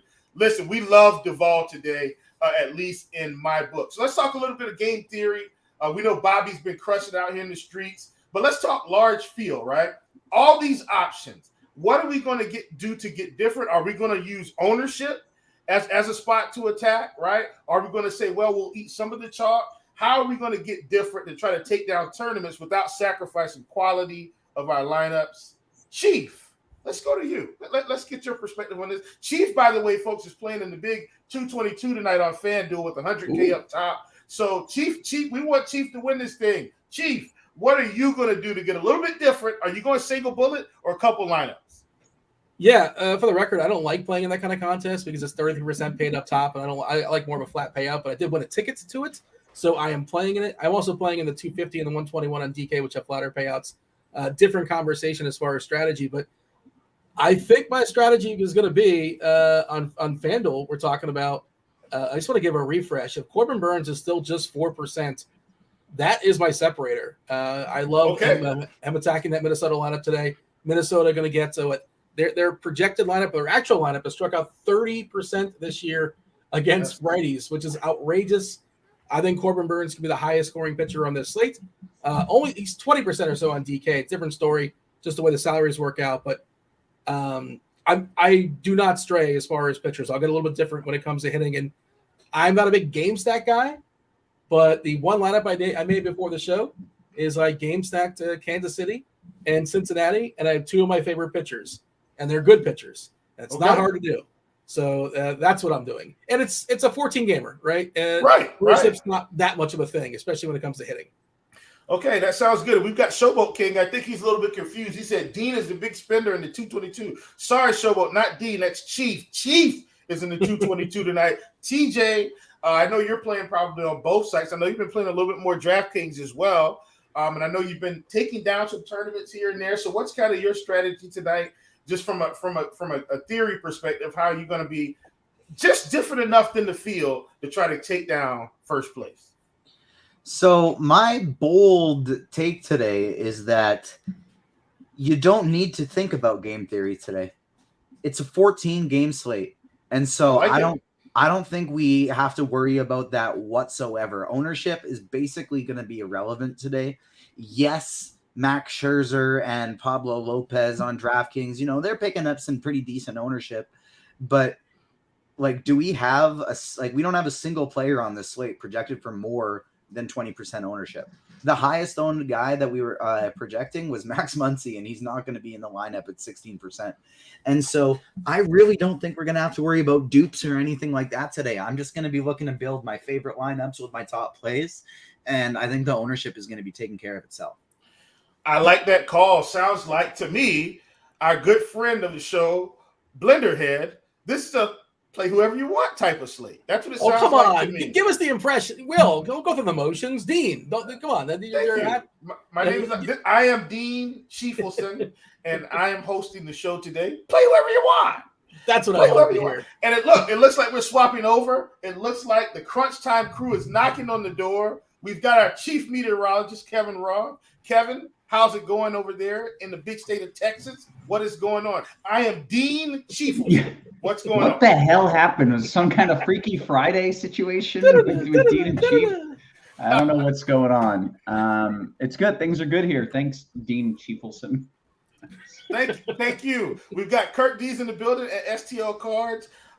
Some of the hottest names in DFS. If you guys don't know STL Cards and Kirkdiese, you need to get to know these guys. These guys have taken down massive prize pools over the years, and everyone has been hot in their own right at some point in time. So, Cards, how you doing? Kirkdiese, how are you guys hanging? Doing good, Chief Deanelson. Yes, Kirkdiese. Chief, you are on one today, huh? I like that. We pump it up. Yeah, we I'm having a good time. I'm having a good time, and I can't be Dean Chieffelson without closing this thing out with a little bit of trivia. And this isn't going to necessarily be trivia, but Roth, this is for you and for everybody that came in on Crunch Time. What's your favorite Mexican go-to? Today's Tuesday. It's probably Taco Tuesday for some of you. What is your favorite? I said it's not trivia. It's a question, Chief. You're not listening. What is your go-to Mexican dish? Roth, I know you've got a favorite Mexican dish. Enchiladas are overrated. I'm not. Enchiladas are overrated. They're mediocre at best. I am kind of like a fajita. No, I'm a fajita guy. I like building my own. Yeah, I'm gonna build my own fajita. Yeah. Do you not do well with cheese? He's a fly by the seat of his pants type of Mexican eater. He wants to do his own thing. All right, cards. Well, I just want to say. Oh, okay, sorry. No, you're all right. I'm just gonna choose the old tacos. So hopefully that doesn't bring out any hate. No. Tried and true tacos. TTT. Tried and true tacos. Kirkdiese, where are we going? Well, I'm a man with a lot of Latino options in my neighborhood, and I'm talking like world-class options. And first of all, there's a place that makes incredible enchiladas. So not every enchilada is overrated. If Roth had these, he would love them. But I'm going to say my number one item would be a really well done Mexican street corn. I will say my number two item is an al pastor. I don't know if you guys have ever had that. Al pastor, an adobo, but taco, burrito, or just a dish itself. Those are great. And don't sleep on El Salvadorian pupusas. Oh, pupusas is such a good answer, man. Pupusas are so bomb. Dean, make sure you don't ask Chief this question, because you know what he's going to say. He's just going to say a wrap. I am Dean. Chief. By the way, a burrito is a wrap. Basically, a burrito is a wrap. I don't even eat Mexican food. And so, it's just god awful. But either way, no big deal. The Crunch Time crew is here. Thanks so much for joining us live on Grinders Live. For TJ and for Chief, I'm Dean Chiefelson, and we're out of here.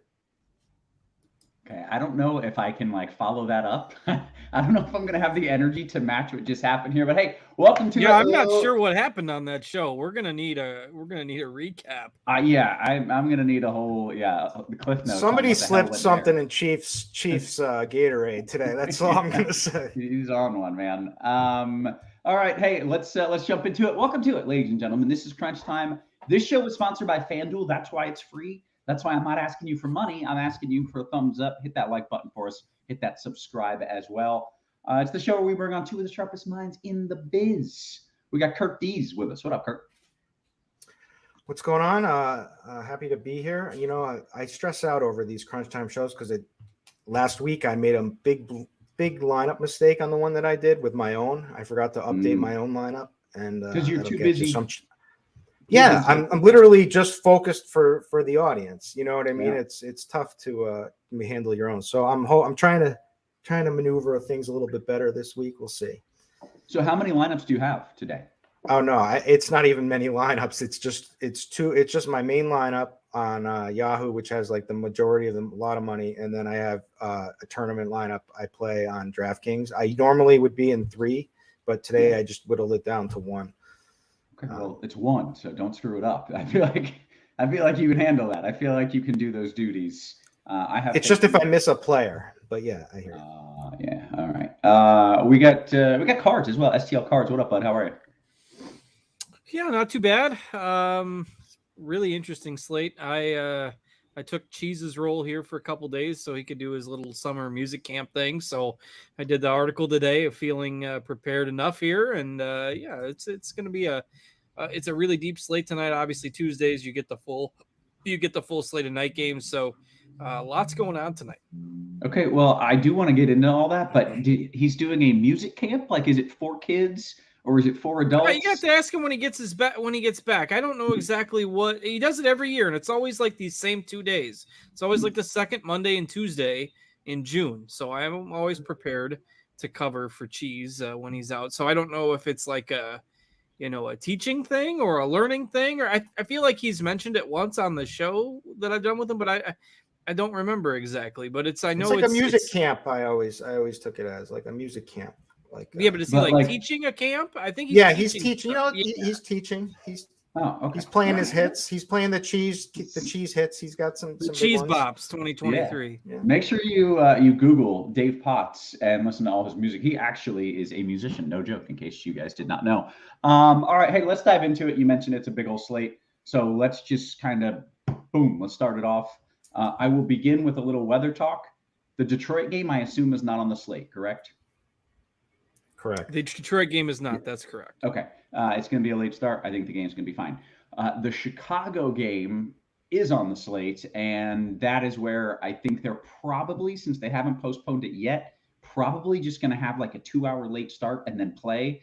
But I'm hoping you guys can tell me there's no one crucial anyways, because we got 13 other freaking games, and we can just ignore it. Cards, can we do that? That is what I'm doing. I actually did not even write about that game in the article today. And I just said, it's orange-red, so blame Roth if they play.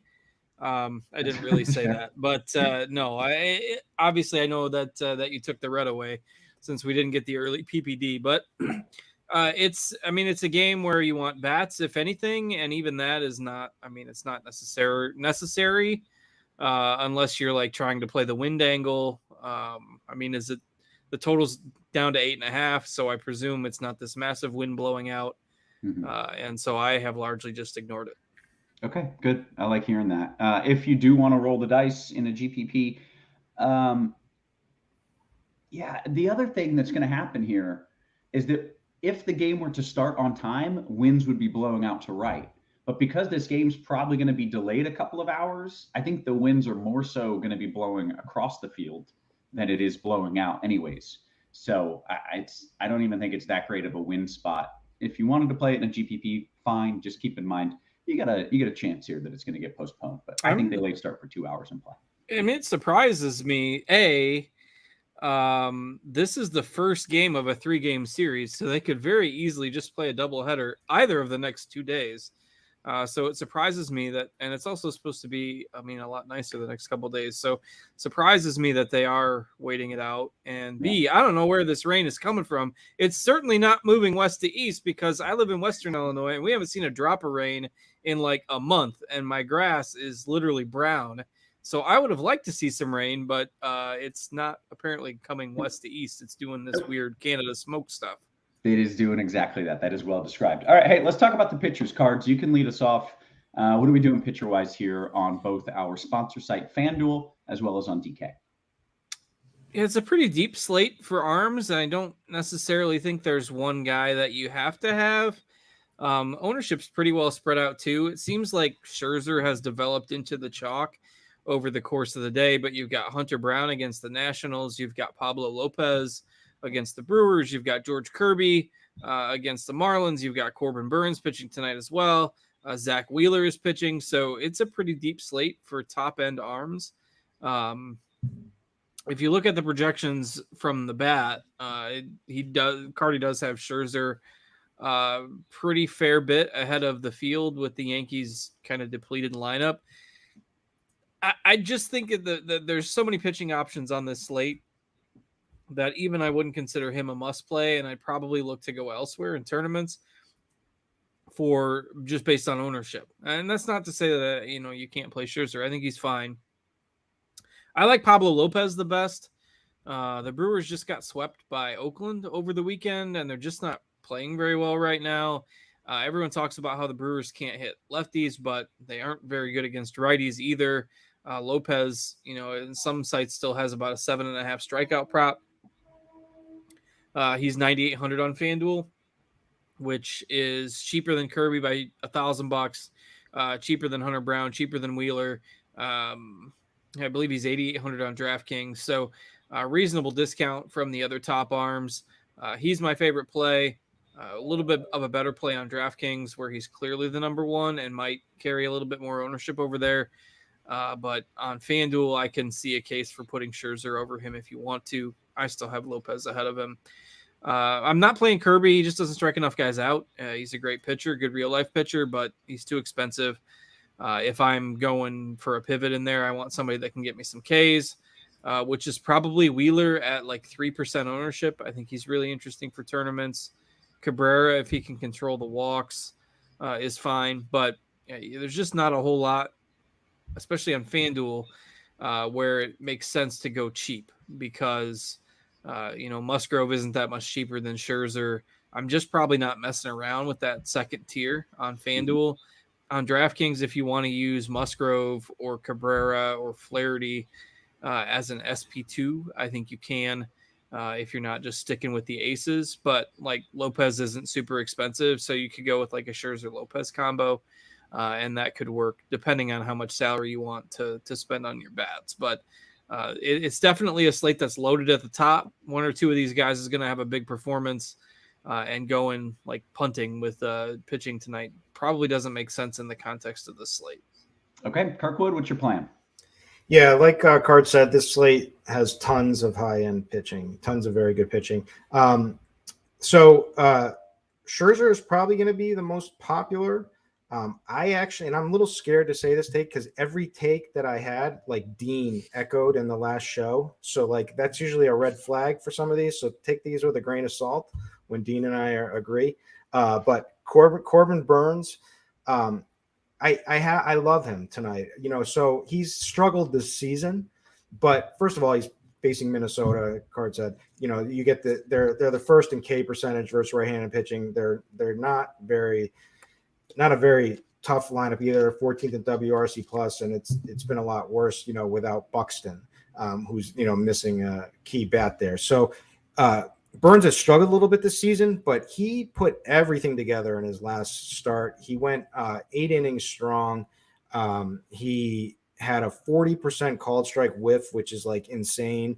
The key thing is that all of his arsenal of pitches were all positives in this game, and that's what he's been missing so far. And so I think he turned the corner and he's put it all together, and now he goes into the nut matchup. So I like him as my number one tonight. I also like Pablo Lopez, just like Cards. It's just the price. First of all, he's been amazing, so there's not much to say. He has great. The strikeouts have really ramped up. His changeup was on, which is a key for him in pitching, in his last start. And gets a great matchup against Milwaukee, like Card says. So I really like him. The other ones on my list are Kirby. You can play. I get it. I think it's more of a safe play because it's against Miami, and his Ks haven't been there, but he does have a really good fastball, so he could have a spike game there. So I wouldn't just poo-poo over him here in this one. But the one thing that I am concerned, Hunter Brown, I had some interest coming today. His walk rate is just too high at 8%. And he gets an extreme. He's got the strikeout. He's a strikeout pitcher playing a team that just doesn't strike out. And then he also has an extreme hitter's ump. And I made the mistake of rostering him the last time he had an extreme hitter's ump, and he just imploded. He couldn't handle it. So, and I'm staying away from that one. But those are the top ones. And then the cheaper ones would be Musgrove.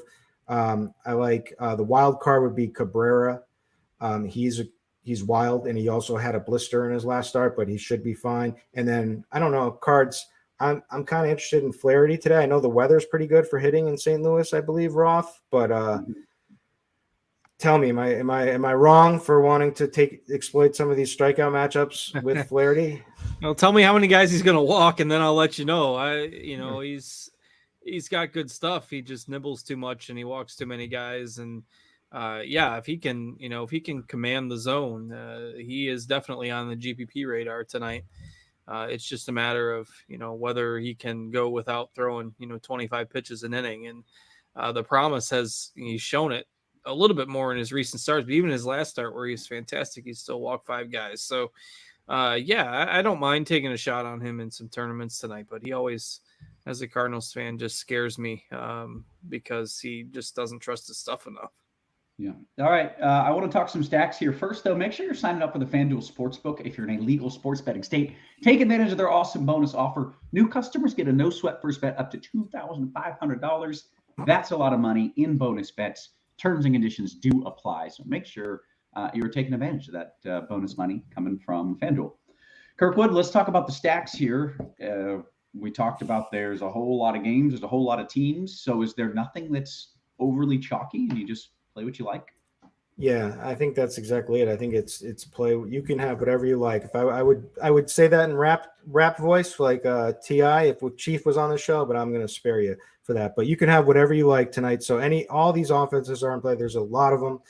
What I always like to do is I look at the bat team totals first. The highest would be Boston. Then you're looking at Houston, Philly, Dodgers, and Texas. What stands out to me is the Texas, because the bat hates Texas. Cardi hates Texas. We've said it in Texas, Matt, and now he's starting to come along. So if it's starting to come along tonight, then they should be like the number one in my book. Mm-hmm. So Texas, I love. I also love the Dodgers. I said I was interested in Flaherty as a pitcher, but I'm also interested in San Francisco. San Francisco is like total boomer bust offense. Like if you can, there's pinch hit risk with these guys, but all these guys are home run hitters, and the weather looks pretty good. So they also strike out a ton. So I like both sides of that game. And then I love the game. This is where Dean and I became best friends again. I love the KC Cincinnati, and I know it's not a thing for Game Stack, but it is a thing for me. And I like to just pile in players from both. I think this game is going to go off. It's got two bad pitchers. Home run upside. Cincinnati they both have bullpen problems. The weather looks good. I like the lineups. It's playable, and we know our boy Ellie is going yard tonight, right, Roth? That's all he does. He's going probably twice. Yeah. Okay, guards. You want to name some hitters for me? Some stacks rather. Yeah, I like the Royals and Reds as well. So we'll make that a sweep of the board today. The slate is deep enough that Boston is probably going to have the most total ownership as an offense, and I'm just happy to be underweight on anything can happen on a 14-game slate. We got basically 3-4 of the 8 highest owned guys probably going to be Boston tonight, at least on FanDuel, where Duvall's really cheap. Not that I don't like them. I just like pivoting to other options. I think I like Houston a little bit more if you're going to take a team that is a little bit chalky. Give me Altuve, Bregman, Tucker, Dubon, I think are all fine options tonight. So Houston over Boston if you're looking for the higher end offenses. Agree on Texas. The lefty power for the Dodgers. The Rays are fine. And Roth, have you seen what they're doing in Oakland tonight, Roth? No, do tell. So Oakland is horrible, as you know, and they're moving to Vegas, most likely. But they are doing the owners basically said it's on the fan base, right? That's why they have to move, because the fans aren't supporting the team. So they're doing a pack the Coliseum night tonight to prove to the owners in Oakland that they are not the fans are not the problem. That's kind of weird. Like, we're going to stick it to the owners by showing up and buying tickets. Buying stuff, yes. Yeah. I think it's a little strange as well. But I also think it's a little bit ironic that it just happens to be on the heels of the fact that Oakland has somehow won 6 in a row. So maybe the owners are just going to think, well, people are showing up because we've won 6 in a row. But maybe that gives Oakland some motivation tonight. I don't know. But I'm not really stacking them. I think Houston, Texas, Dodgers, Angels, Royals, Reds is my list tonight. Okay, very good. Let's go position by position here. And Cards, you can start us off with a little catcher talk if you don't mind. Yeah, catcher is actually not too bad of a position tonight. You got Real Muto went nuts last night. You got Sal Perez in that game with Kansas City and Cincinnati. Francisco Alvarez has been tearing the cover off the ball for the Mets. You got Diaz hitting 6th for Houston if you want to go there tonight. Adley Rutschman against Bassett, who Baltimore I think is another team that you could get some sneaky exposure to tonight. Tyler Stevenson for the Reds. So it is pretty much a deep position tonight. I think it's Perez if you're spending. But, Real Muto, Alvarez, Rutschman, I'm fine with those guys. Probably not the night where I just punt with like a 2K guy on DraftKings, because I do think there's some upside with these catchers tonight. Kirkwood, any other names you want to add in there? No, I'll just reiterate that I love Francisco Alvarez at that price tonight, and Diaz would be the cheap play, and that's what I'm always looking for in the high end of Sal Perez. So those are my 3. He nailed them, so we can move it. First base. Let's hear what you got. First base. Well, we can play if we need cheap guys. Man, I can't play Casas anymore. From Boston. He's just not very good. He's got power in his profile and everything, and occasionally he gets a hold of one, but man, he's been tough. I'd rather play Justin Turner in that scenario. Other than that, for cheap guys, it would be like Nick Pratto is first base and outfield eligible in the game that I like against Williamson for Kansas City. If we have money to spend, it's Freddie Freeman is the top overall play. If he's 6,300, so it's if we do have pitching to prioritize and we don't have really some clear cut cheap pitching arm that sometimes we get with a young guy coming up or whatnot. But Vlad Guerrero, since he's not at home, he home run is in the realm of possibility tonight against Mean Dean Creamer. Nolan Jones, 3,800, batting fifth for Colorado against Boston. So here's the thing with Boston. Crawford is not going to go deep. Crawford's pretty good. He's got a pretty good fastball. That's about it. He's not going to go long. They haven't been going long with him, and their bullpen is taxed. They had a big Yankees series, and then also they lost a tight game that went to extras yesterday against Colorado. So this is the day that their bullpen could really implode, and a guy like Nolan Jones makes a lot of sense to me. Nate Lowe, Nate Lowe, sorry, forgive me. Shohei, you can always play there. Anybody in the Reds game who's for Spencer Steer, batting fifth, 4,400. But those are kind of the guys I've keyed in on. Okay, Cards, first base. Any other thoughts? Yeah, I agree with those options. I do like Steer a good bit in GPPs tonight, so he's one of my favorite options there. A few maybe, and Nick Pratto as a value. I am on that as well. If you're looking to go maybe for just add a few other names on there, high end Freddie Freeman. Lynn struggles with lefty power bats. Lance Lynn isn't nearly as bad as his metrics, his overall surface metrics would indicate, but dude just still finds a way to get shelled, and the White Sox bullpen is bad. And now Liam Hendricks is out again. So Freeman on the high end, and then Jose Abreu has finally started to hit the ball with a little bit of authority. And just a little bit of authority is good enough to be pretty good against Patrick Corbin most of the time. So I like Houston tonight, so Abreu could be a value option at first base as well. Otherwise, I think Kirkwood hit most of them. Okay, how about second base? Another position that has more options than you would normally expect. I am prioritizing Altuve on the high end just because A, again, I like Houston, and B, you look at his track record of success against left-handed pitching and going against Corbin. Altuve is my guy tonight, but I mean, your mileage may vary. If you need to go cheaper, like Dubon also for Houston is fine. If you like the Reds, you've got India there. If you like Texas, you've got Semien there. Just a lot of options at second base that, to me, my favorites are Altuve if you're spending up, Dubon if you're going cheap, and then Brandon Drury as well. We don't really know what Texas is doing tonight for pitching. They're calling up one of their better pitching prospects, but Bradford is still going to start. So who knows what they're going to do for usage. In any case, I don't mind some of the Angels bats. Trout's not in the lineup tonight, so the stack is a little bit cheaper. And Drury at 2,900 on FanDuel looks pretty good. Okay, Kirkwood, your thoughts a second. Sure.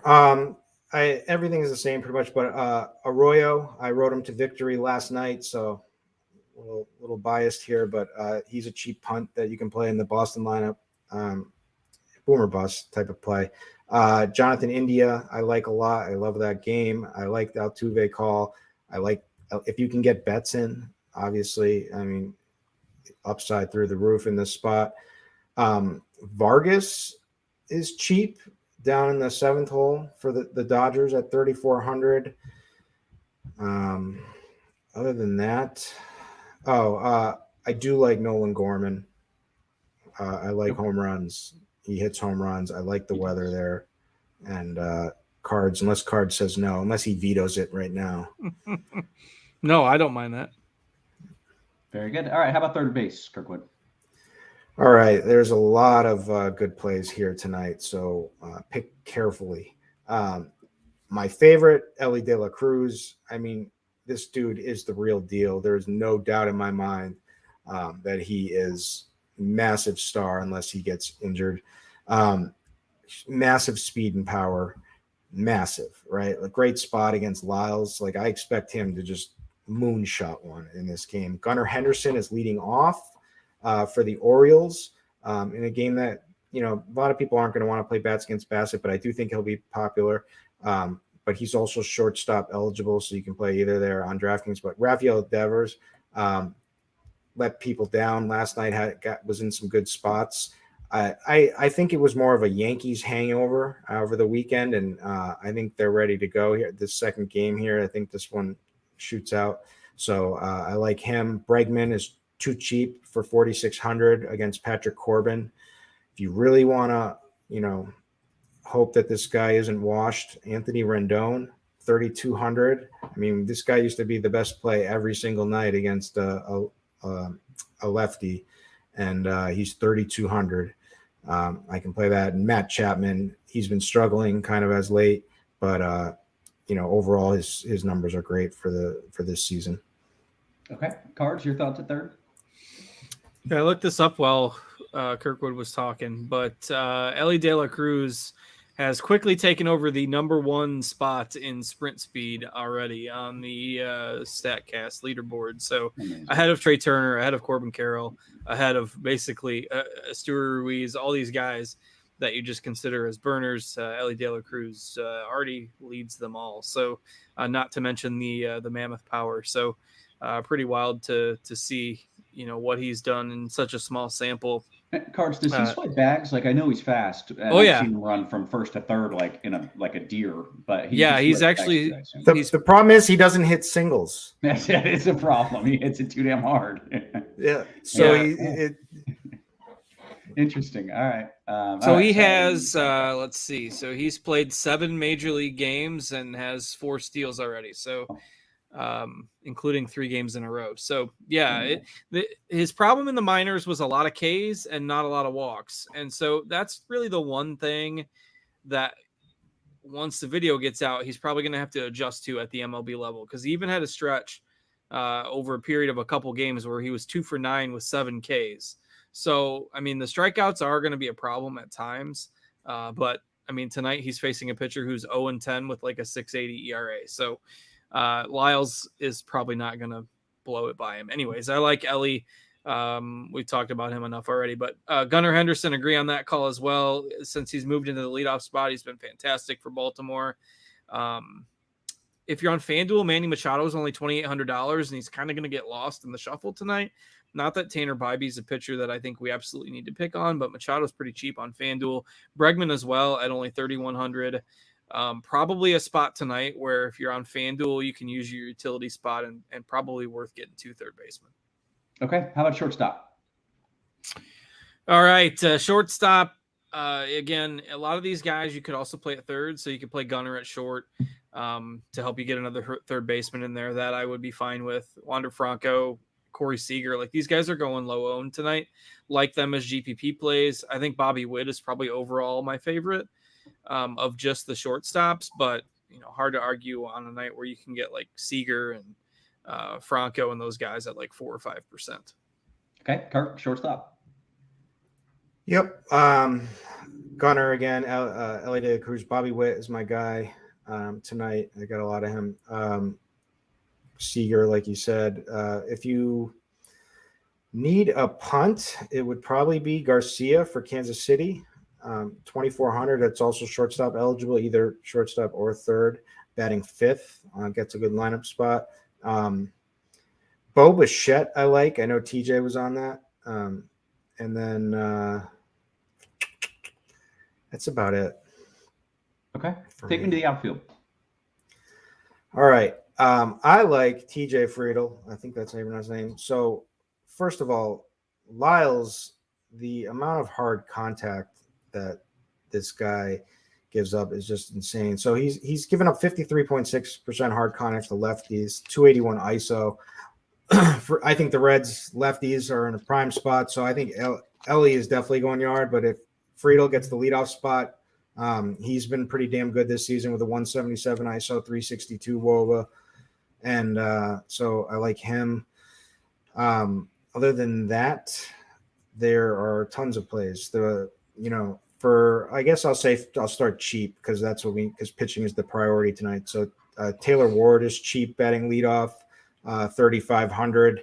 Dalton Varsho is cheap batting 6 for 3,500. the big guys that I'm prioritizing, Mookie, whether you're playing him in the infield or in the outside and the outfield. I think Bryce Harper is a great play tonight. I think Carl Schwarber is a great play tonight. I think the Phillies are in a good spot, and they might get overlooked. They're just kind of down the list with the team totals. The bat is much higher on them tonight than Vegas. MJ Melendez batting fourth at 3K. I mean, there's speed and power upside there. And then any of the Red Sox guys.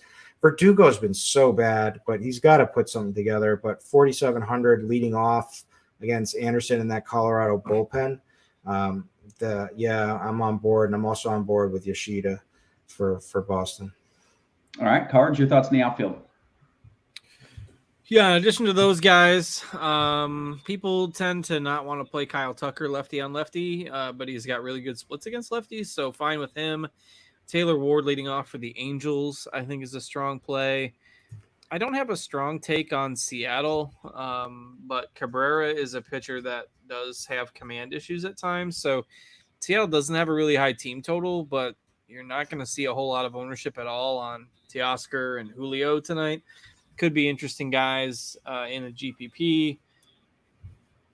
Let's see. I think we've covered Kirkwood talked about Boston, talked about the Phillies guys. I agree on those. Maybe some Jock Peterson if you're not on Flaherty. Adolis Garcia. Barria is a pitcher that has had reverse splits issues in the past and then also struggles with power.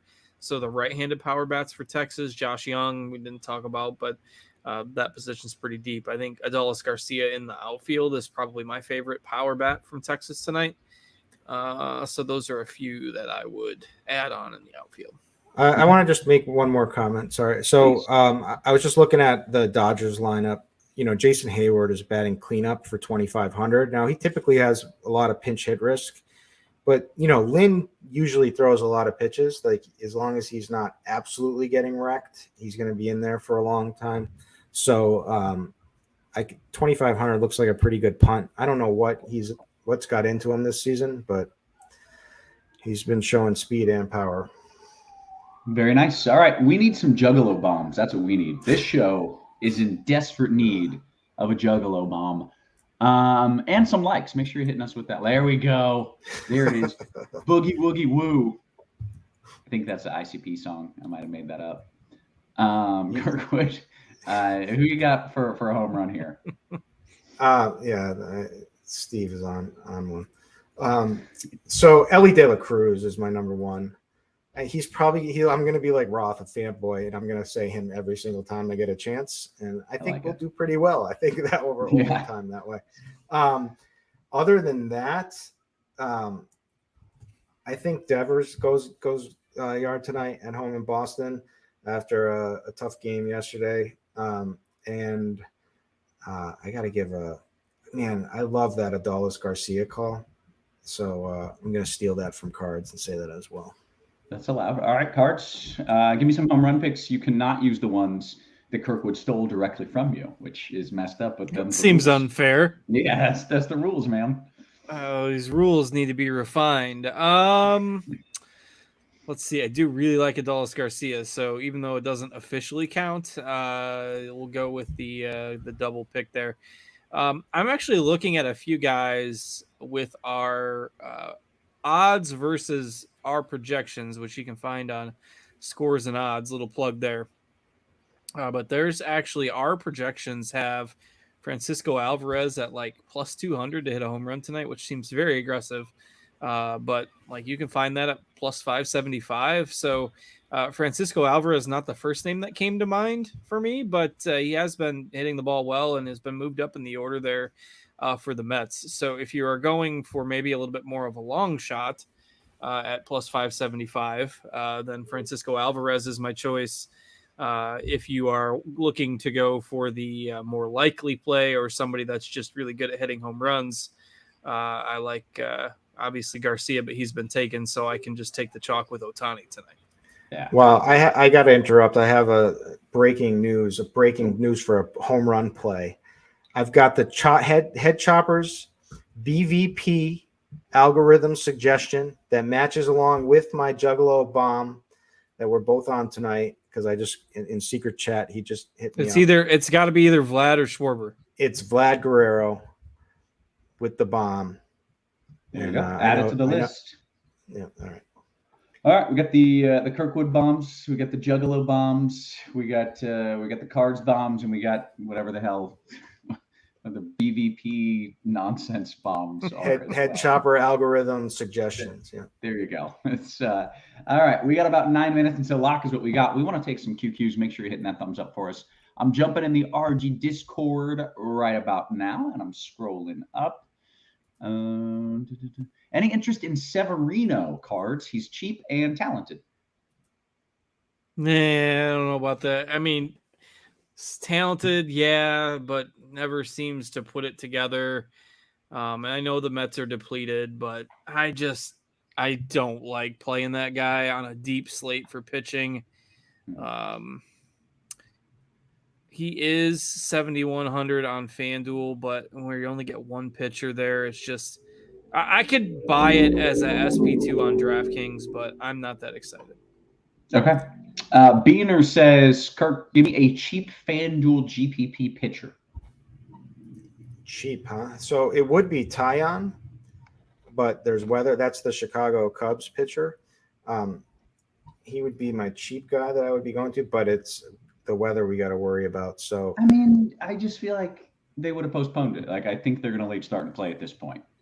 Honestly, all right, then he qualifies as the super, like the really cheap guy, but a better play if you want, for kind of cheap down there. Flaherty at 8,300. It's not necessarily cheap, but cheaper than the top ones. And I'm out on Severino like cards. He's been hanging his changeup. And he's been down velocity. His velocity, he's over 2 miles per hour off where he's always been, and so there's just a lot of concern there. Yeah, fair enough. All right, let's see what else we got here. FanDuel Cash cards. This is a 3v3 for you. Arroyo, Witt, Kyle Tucker, or Dubon, Trey Turner, and Harold Ramirez. I would go with the first one. Okay. FanDuel single entry Kirkwood from Falcor, Toronto, full stack of 4 players. The question mark. So basically, can you stack a full stack or can you stack? Yes, Toronto, you can definitely stack. Yeah, I think that was the question. Maybe I misread it. FanDuel Cash cards, right back to you. Devers Drury or Altuve Henderson? Oh, definitely Altuve Henderson. Okay, cards right back to you here. DK Cash, your 2 favorite pitchers for DK Cash. Definitely Lopez, and then depending on your salary, I tagged Lopez and Musgrove. I don't love Musgrove, but I think he's pretty safe against a Cleveland lineup that really doesn't have a whole lot of pop. So again, in cash, if you need the salary, I probably am fine landing on Lopez Musgrove. If you have a little bit more salary, I feel a little bit better about Lopez Scherzer if you can make that work. Okay. FanDuel GPP, Kirk Devers or De La Cruz as a one-off, and I feel like I know your answer here. Which of them is facing the worst pitcher, Lyles versus Anderson? I mean, Anderson has – I never would have thought that Anderson would be better than anyone this season, but he has been. He's come back. So I think you got to go Ellie.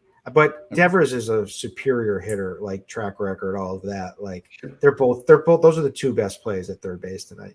So all right. Can we get a Chicago weather update? Yes, we can. It's raining in Chicago. It's probably going to rain for roughly 2 more hours. I think they're probably going to late start and play. So it's going to rain for another 2 hours from now or 2 hours from the scheduled game time? I think probably from now. I think it's clearing maybe a little bit quicker than. So I would guess it rains 2 more hours in Chicago, which would probably put it at about a 90-minute late start. I think it probably plays. The winds, because it's going to be about a 90-minute late start, I don't think the winds are going to be blowing out to right as much as they'll be blowing out left to right for the majority of the game.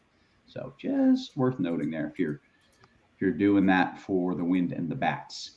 Do you like Kramer? I don't think they mean from Seinfeld. I assume that's a player. He's facing the Jays, so yeah, it's probably a not tonight deal. Who's the chalkiest Seinfeld character? George? George. Everybody loves George, and they're not wrong. Yeah. That's a good chalk. And he's amazing. But Kramer's like what, number 2? Probably. Yeah. Yeah. And everybody's sleeping on Elaine. Elaine's. I mean, that show's so perfect. So Newman, it's just It's just so good. Let's see, Bregman or Sal Pal, Kirk, and FanDuel Util. Go Sal Pal. Try to although they're both not going to. I mean, Bregman's probably not going to be too. Yeah, he'll be it. Go Sal Pal. Okay. Chris says, is Chicago yellow now? No, I've got it as orange. Orange means a delay is likely and there's a chance for a postponement. And that is exactly what's happening in Chicago. A delay is going to happen and there's a chance of a postponement. So it's orange. I think they play, but it is not a lock. Let's see. What else do we got? Thoughts on Gonsolin cards? And would you play Bobby Witt or De La Cruz? Gonsolin is horrible. I do not know how this guy. I had to write for Cheese today, so I started looking into Gonsolin's stats, and I want to know how I can get the 4-leaf clover that this guy has. Tony Gonsolin has a 2.21 ERA. His xFIP is 5.26. On balls in play, opponents are hitting 177 on balls in play against him. I have no idea how one gets that lucky. Particularly, it's not like his batted ball profile is that extreme one way or the other. The dude sucks, and I don't know how. But here's the thing: this is not new. Right? I know it's not new, but this is him every season. So there's. I know there's something to it, but I can't figure it out. It's not like he's this massive fly ball guy. He has a fly ball lean, but it's not massive by any means. His strikeout rate is horrible. His walks are up. I don't know. I'm done with that guy, but I'm not playing him, obviously, as you can tell. But dude just has a lucky horseshoe shoved somewhere, I guess. Okay, fair enough. DKGPP, Kirkwood, we got about a minute or two until lock here. Sawinski or Friedel as a one-off? Friedel, my number one play. Both of those guys are great, and you can do it in cash if you're trying to get that Max Pablo combination. Okay, aside FanDuel Cash 2v2 cards, Hayward, Altuve, or Duvall and Tucker? I'd probably lean the first one with Hayward's batting order spot, but that's pretty close. Okay. Is Owen White pitching tonight? Yeah, so Owen White is the prospect that Texas called up. He's like their number 2 pitching prospect. We all presumed that they were calling him up to start, but they're saying that Bradford is still going to start. It's possible that they could use Bradford as an opener and then bring him in, but we don't know for sure what Texas is going to do. I would avoid it. Okay. Can we play Jamison Tyon, Kirk? Yes, since you said that you think the game's going to play, he's the cheap play. He's getting better. He's showing improvement. He hasn't put it all together. He's better than he has been. Mm-hmm. So yeah, and he's the cheap punt tonight if you need it. Okay. Keep in mind that game could still postpone. I think it's going to play, but just keep it in mind. Let's see. A whole lot of just excellent Seinfeld content. Putty. That was you, Kirkwood. That was you who said Putty. That's a great call, man. I gambled with him all night one night in Puerto Rico on a vacation there. We just ended up at the same table, and we had a Massachusetts connection, and he was so funny. This was years ago, but amazing. One of my highlights. One of the highlights of mine. It's a solid character there. All right, we've hit the lock. We got one post-lock question that came in. We'll take that and we'll bounce. Fix says, quick follow-up, DKGPP, Kirkwood, it's a 3v3. Alvarez, EDLC, Ellie De La Cruz. Alvarez, De La Cruz, and Dubon, or Diaz, Witt, Friedel. I like the first. There's too much pop in those first two. I know. How could any choice be better than Dubon tries his best to bring it down, but Jordan and De La Cruz, man. Okay, hey, with that, we got one more. Cards, Duvall, Gunnar, or Trey Turner, FanDuel Cash? For what that's worth, I think that was Francisco Alvarez in the question, who I picked as a home run guy. But you got to let that slide. You can't show up Roth like that. Come on. I just wanted to make sure. The reason I clarified this is because we actually posted a lineup earlier today that had Jordan in it. the MLB lineup that first came out had Jordan in it, and then we posted that as the lineup. So I didn't want anybody to be confused because we did have him projected for a while, even though he's hurt. So anyway, I wasn't trying to show you up, bro. No, that's fine. Yeah, I know nothing about baseball. It is allowed. It doesn't take much. Was there a related question? Now I forgot that in that mix. Yeah, it was FanDuel Cash Cards, Duvall, Gunnar, or Trey Turner. Give me Gunnar. Okay, very good. Hey, with that, we are going to bounce on out of here. So for Cards, for Kirkwood, for our wonderful production crew, always working hard behind the scenes. Guys, we appreciate you. We love you, and we will catch you tomorrow. You have been crushed.